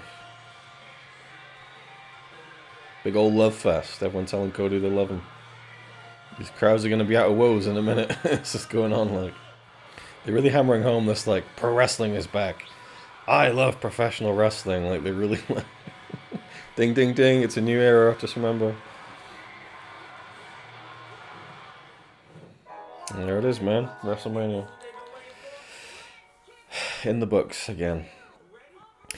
It'd be intriguing to see how Connie reacts to all that, without even the notion that Austin might come down. So I do think with the speculation and the hype of are Austin and Cena going to be there, and Cena does show up, and it makes you want to see Austin, and especially Austin being the one to take down Rock. It took the luster off a little bit, and I do think it would have been a bit more epic if Roman and Cody had gone back and forth a little bit more towards the end there. But there you go, that was WrestleMania. I think my favorite match was Bayley and Io, actually, overall. But I'd have to see the main event again. So, there we go, WrestleMania. It's a pretty damn good one. I wouldn't say it lived up to the hype completely. And I think that the crowd on night one, specifically the main event, hurt it a little bit. But, no, night two, by far superior to night one. And it is the beginning of a new era. And tomorrow's another day.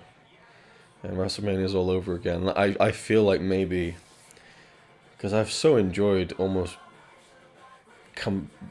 getting back into being a wrestling fan again. Not that I ever lose that fandom, but like watching every week, waiting to see what's happening every week on SmackDown with The Rock or Roman or Cody. That's been exciting and fun to kind of get back into that again. And it is a bit like Christmas in that the build-up was maybe better than the actual day itself and the presents. But the presents were pretty good this year's WrestleMania. I'd have to rewatch Sammy and Gunther because the fucking network cut out during the end of the finish. But yeah, well done to Cody Rhodes, man. He deserved that. What a comeback story from what happened with him leaving WWE and coming back like this. And I never thought a character like that would get over as well as it had. And so he's just a white meat babyface. But it works, and people love him for some reason. Well, I know why they love him, but like that kind of character like Cena historically just gets booed because people reject it. But it works with Cody for some reason. He's got the secret sauce, you know? And he's going to be the guy to lead the company now. And I kind of almost also wish there'd been a moment between him and Roman. Maybe even a bit of acknowledgement, I don't know.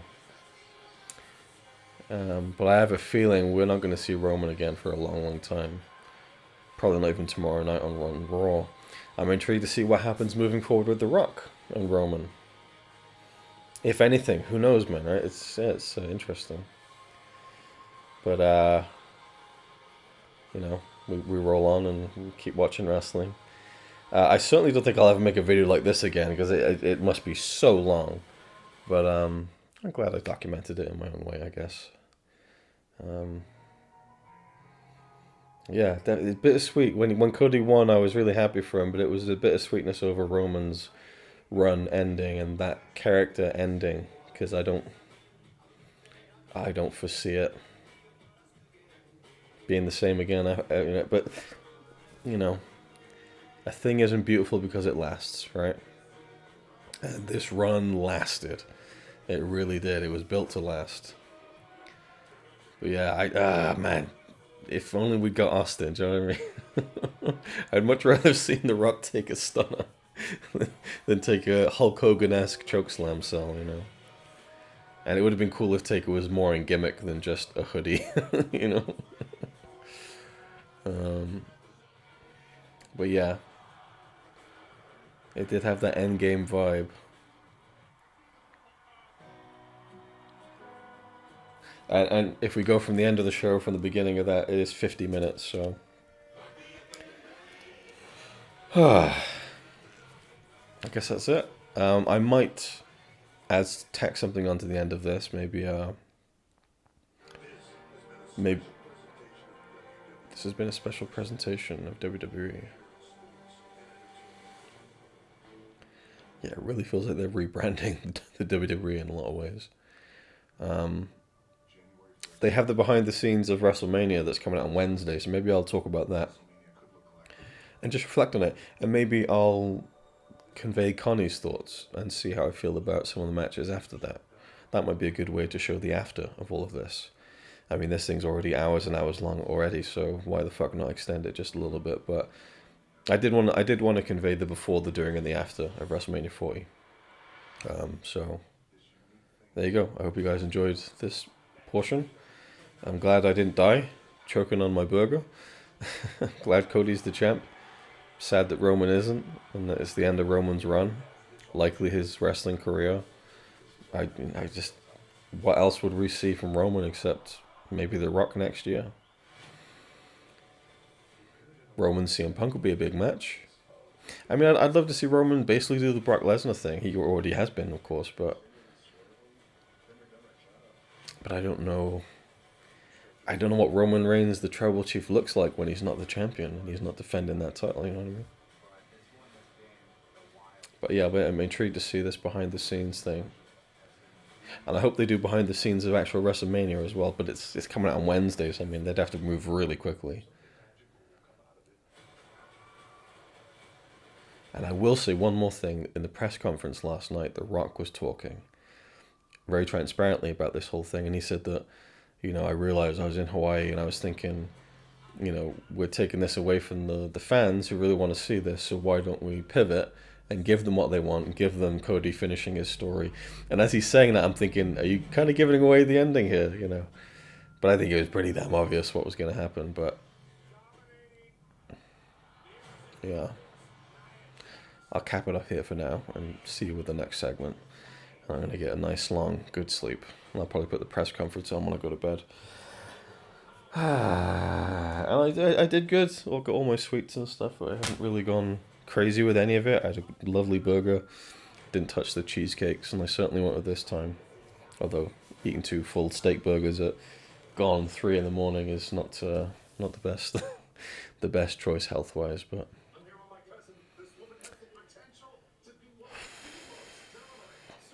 WrestleMania 40, pretty damn good one, I have to say.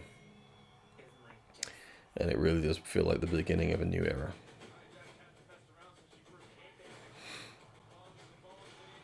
And that's it. Well, just like that, it's been a year. I'm now talking to you from April 2025, and it's been a minute. Many, many minutes. And I got to the end of editing this thing and I thought, oh shit, I kind of was, angling for an after part to this. I forgot all about that. So what happened was they had announced that they were going to be releasing WrestleMania XL behind the curtain the Wednesday following WrestleMania. And I thought, man, that's quite a turnaround. They must have been working on this in the weeks up to WrestleMania 40, and they're just going to kind of add a few bits and pieces from the show to round it off. That Wednesday came, it went.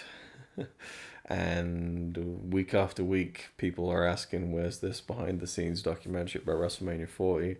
And it never materialized. I think it ended up being about 3 months maybe afterwards, and it was announced. And it came out, it was an hour long. I remember next to nothing about it because it was kind of underwhelming, and there was a lot of like The Rock kind of going on about how brilliant he was at kind of shifting things around and stuff, and his usual bullshit Hollywood corporate speak. Someone was recently saying like, The Rock should know the wrestling business better than he does for someone who's been in it for so long. And I'm thinking, well, he was in the wrestling business for like 5 years, really, and he's been in the Hollywood business for like 25 years. So he's literally like been doing the acting thing, been doing the Dwayne Johnson thing for like 5 times as long as he ever did the wrestling thing.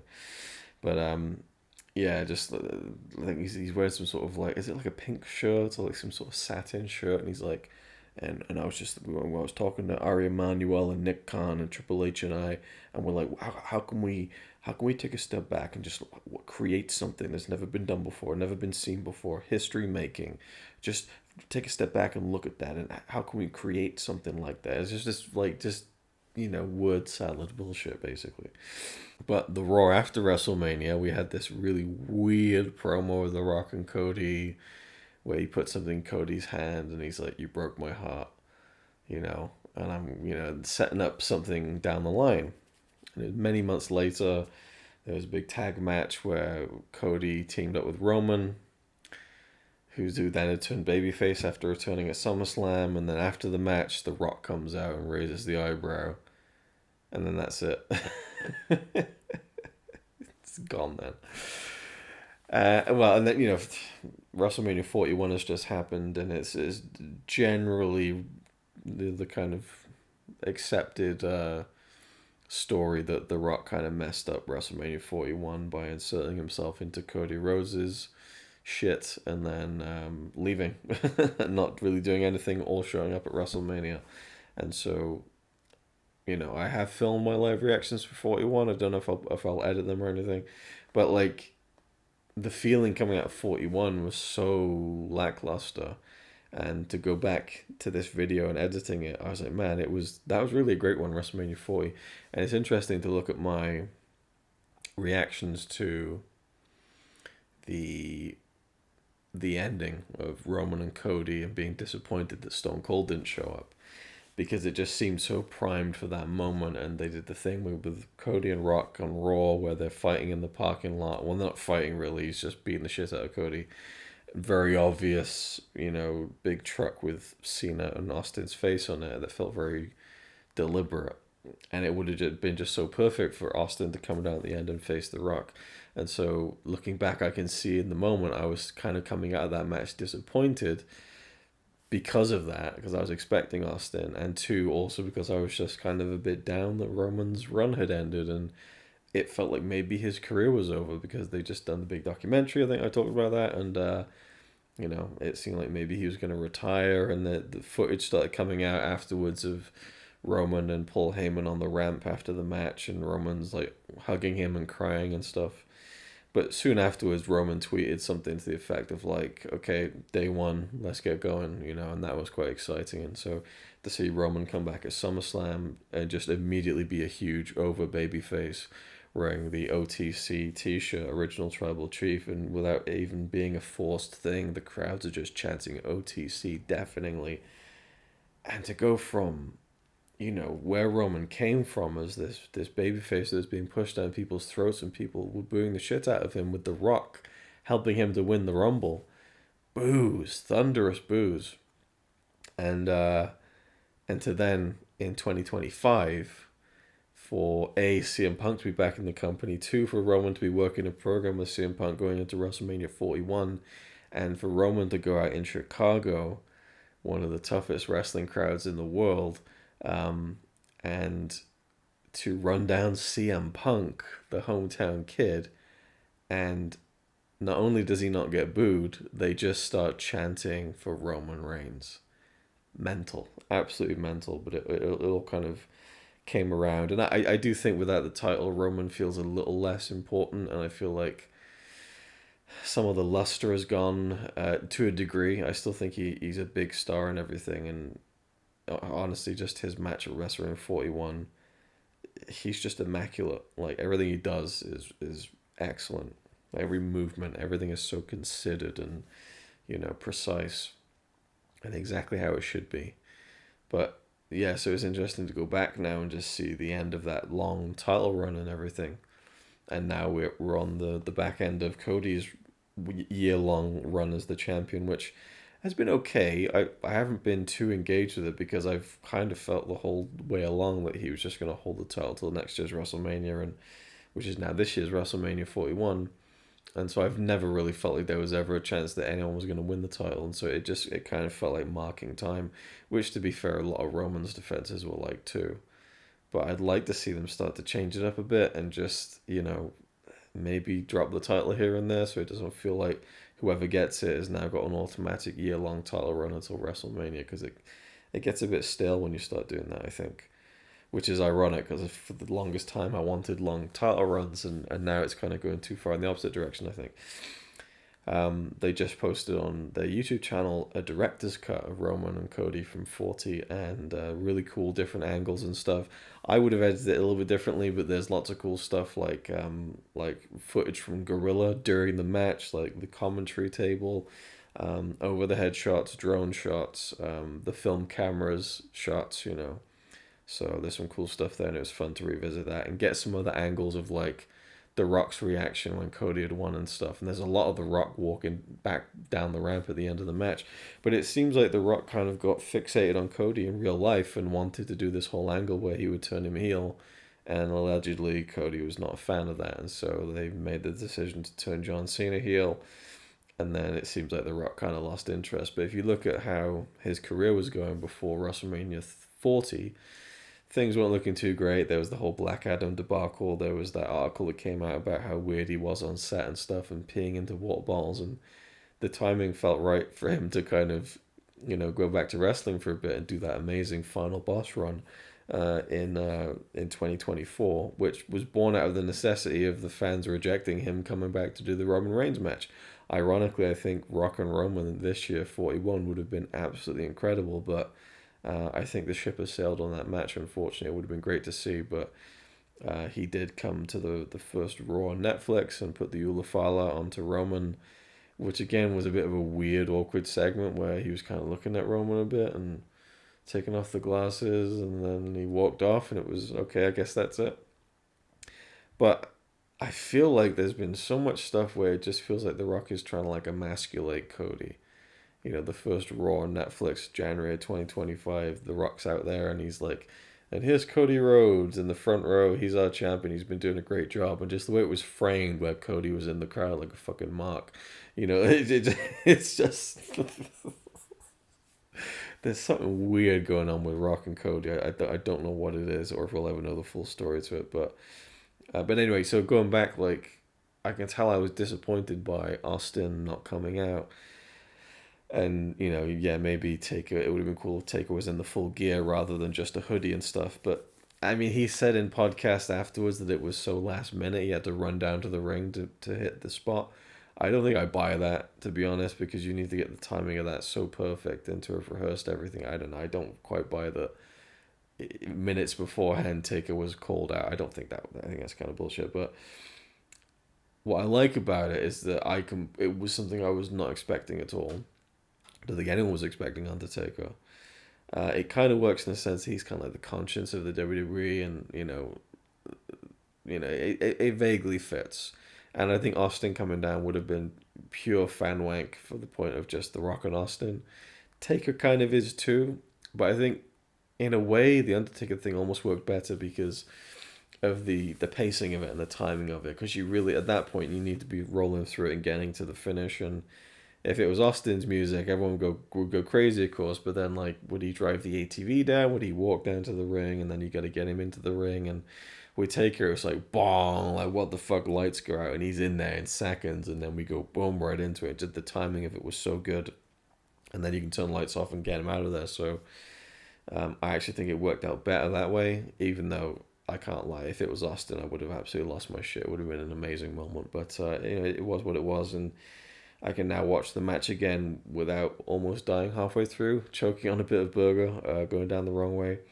So, yeah, reflecting on it, it was really just such an amazing, satisfying conclusion to the story of the Tribal Chief as the champion and Cody Rhodes finishing the story. But my gut feeling that Cody wouldn't be as interesting once he became the champion seems to ring true. I don't really recall a whole lot of memorable. I'm trying to think of all the people he defended his title against, and I'm struggling to even think about. I mean, there was the Kevin Owens stuff earlier this year, which was good, and actually ended up being a more interesting feud than the one he had with John Cena. Yeah, I mean, he was involved in some of the Bloodline stuff, but who did Cody even defend the title against? I can't think of a single one. That's crazy. Why can't I think of Drew? No, not even Drew. I need to look that up because that's really weird. And I'm not putting that on for the sake of like, okay, who did Cody Rhodes? I'll just do a whole Google search. Defend his WWE title against. Was there a Randy match? I don't think there was a Randy Orton match. Every Cody Rhodes undisputed WWE title defense, right? This is gonna be like, oh, okay. So we had AJ Styles at Backlash. I don't think I ever got around to watching that match, so that's probably why. Logan Paul at King and Queen of the Ring. I don't remember that. AJ Styles I Quit match at Clash at the Castle in Scotland. I don't remember that either. Maybe I didn't watch it. Solo Sikoa at SummerSlam. I remember Roman coming out, but I don't remember the match. Kevin Owens at Bash in Berlin. I don't remember that. Solo Sikoa in a steel cage match. I didn't see that. Kevin Owens again Saturday Night's main event. I don't think I saw that. Royal Rumble. I saw that. And then John Cena. That's great. There wasn't really that many matches then, really. When you think about like a whole year. 1, 2, 3, 4, 5, 6, 7, 8, 9. So yeah, that's man. They really doled that out, didn't they? So yeah, it wasn't a particular. Okay, let's think about like how many Roman Reigns title matches can I remember when he was the champion, for that whole like 3.5 years. Well, obviously there was Daniel Bryan and Edge at WrestleMania, whatever year that was. The Brock Lesnar match at WrestleMania, the Brock Lesnar match at SummerSlam. There was a match with Edge, I think, at Money in the Bank or SummerSlam, and then I think John Cena at SummerSlam. Um, hmm. Well, that's five, five at least. Uh, of course, Cody at the WrestleMania 39. There was a Logan Paul match. There was a triple threat with LA Knight, AJ Styles, and someone else. Maybe that doesn't count because I can't remember the fourth person. There was Jey Uso at SummerSlam. Um, God, who else did Roman defend his title against? Uh, Jay a couple of times, right? Yeah, I think Jay because there was like the Hell in a Cell match. I think an I Quit match. We'll keep that 9 anyway, just for kind of, you know. Did he defend against Ray? I feel like maybe he didn't, maybe he didn't. I'm not sure. Um, Drew, yeah, Drew at Clash of the Castle in Cardiff. That was one. This is tremendously boring, I know, but I can think of 10 at least off the top of my head, as opposed to like none or one. I can only think of the Kevin Owens one from the Royal Rumble. Um, yeah, so I think there was Goldberg. Yeah, there was Goldberg as well. Yeah, yeah. Um, it was quite a run. I don't know if Orton was involved in one of those. AJ Styles maybe. Um, there was a Daniel Bryan one. I think that was his last match before he left the WWE on one of the Thunderdome matches. Anyway, so I just thought that was interesting. Although now that I've finished going on that little spiel, it feels the opposite of interesting. And if anyone is watching this right now, they're probably like, "Oh my god, end it already." Okay, well, bottom line, the behind the scenes WrestleMania documentary was not very satisfying. Um, and I can really appreciate now just how great WrestleMania 40 was. Had lots of great matches. 41, there was 2 great matches. Roman Reigns versus CM Punk and Seth Rollins, and then Rhea Ripley versus Bianca Belair and Io Sky. The rest was alright to whereas 40 was like Rhea Ripley, Becky Lynch, incredible. Bailey and Io Sky, awesome. Sami Zayn and Gunther, really, really damn good. There was, of course, the tag match from night 1. There was Cody and Roman, for night 2 main event. Just really, yeah, just a really, and just satisfying conclusions to stuff. Whereas this one, it felt like a lot of them were kind of thrown together. Even like the Logan Paul, Kevin Owens, Randy Orton match, I thought was really good. LA Knight, AJ Styles. So I can remember quite a lot of the matches from 40. Obviously, I just edited the video where I'm kind of reacting to a lot of that stuff. But yeah, all right. Well, I'll leave it there. I guess that was my WrestleMania 40 experience, and reflecting on the after of it all. I think that the following year of storylines and matches were not anywhere near as compelling as the previous. And I do think that Roman almost feels naked without the title. Though it's been an interesting development and he's kind of found his feet, I think, as a babyface, while still not really changing too much about who he is. It kind of feels like they've softly written him out of storylines now, though. And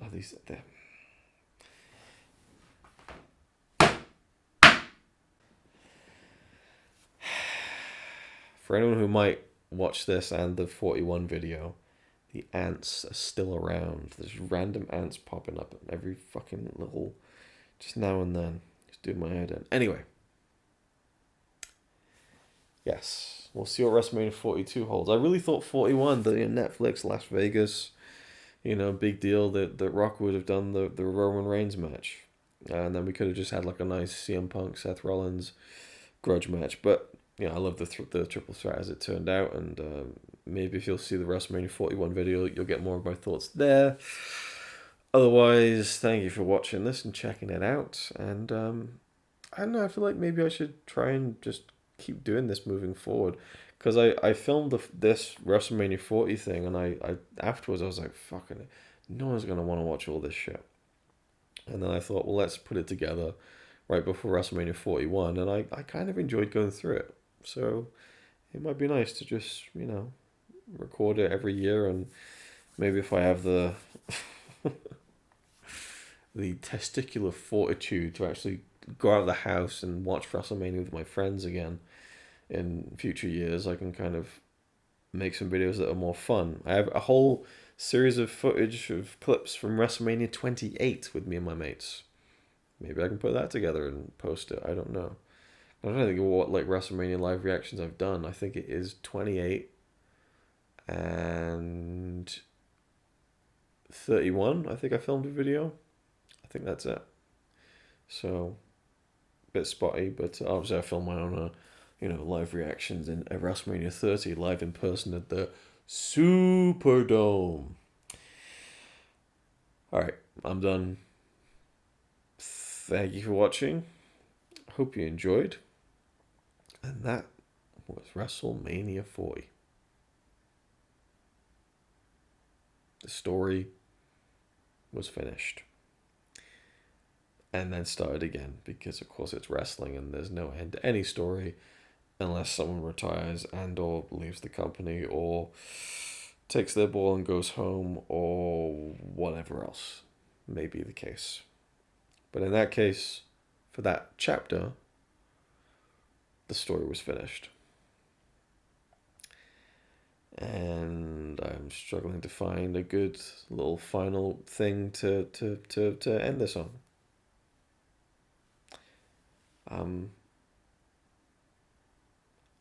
Moon pie.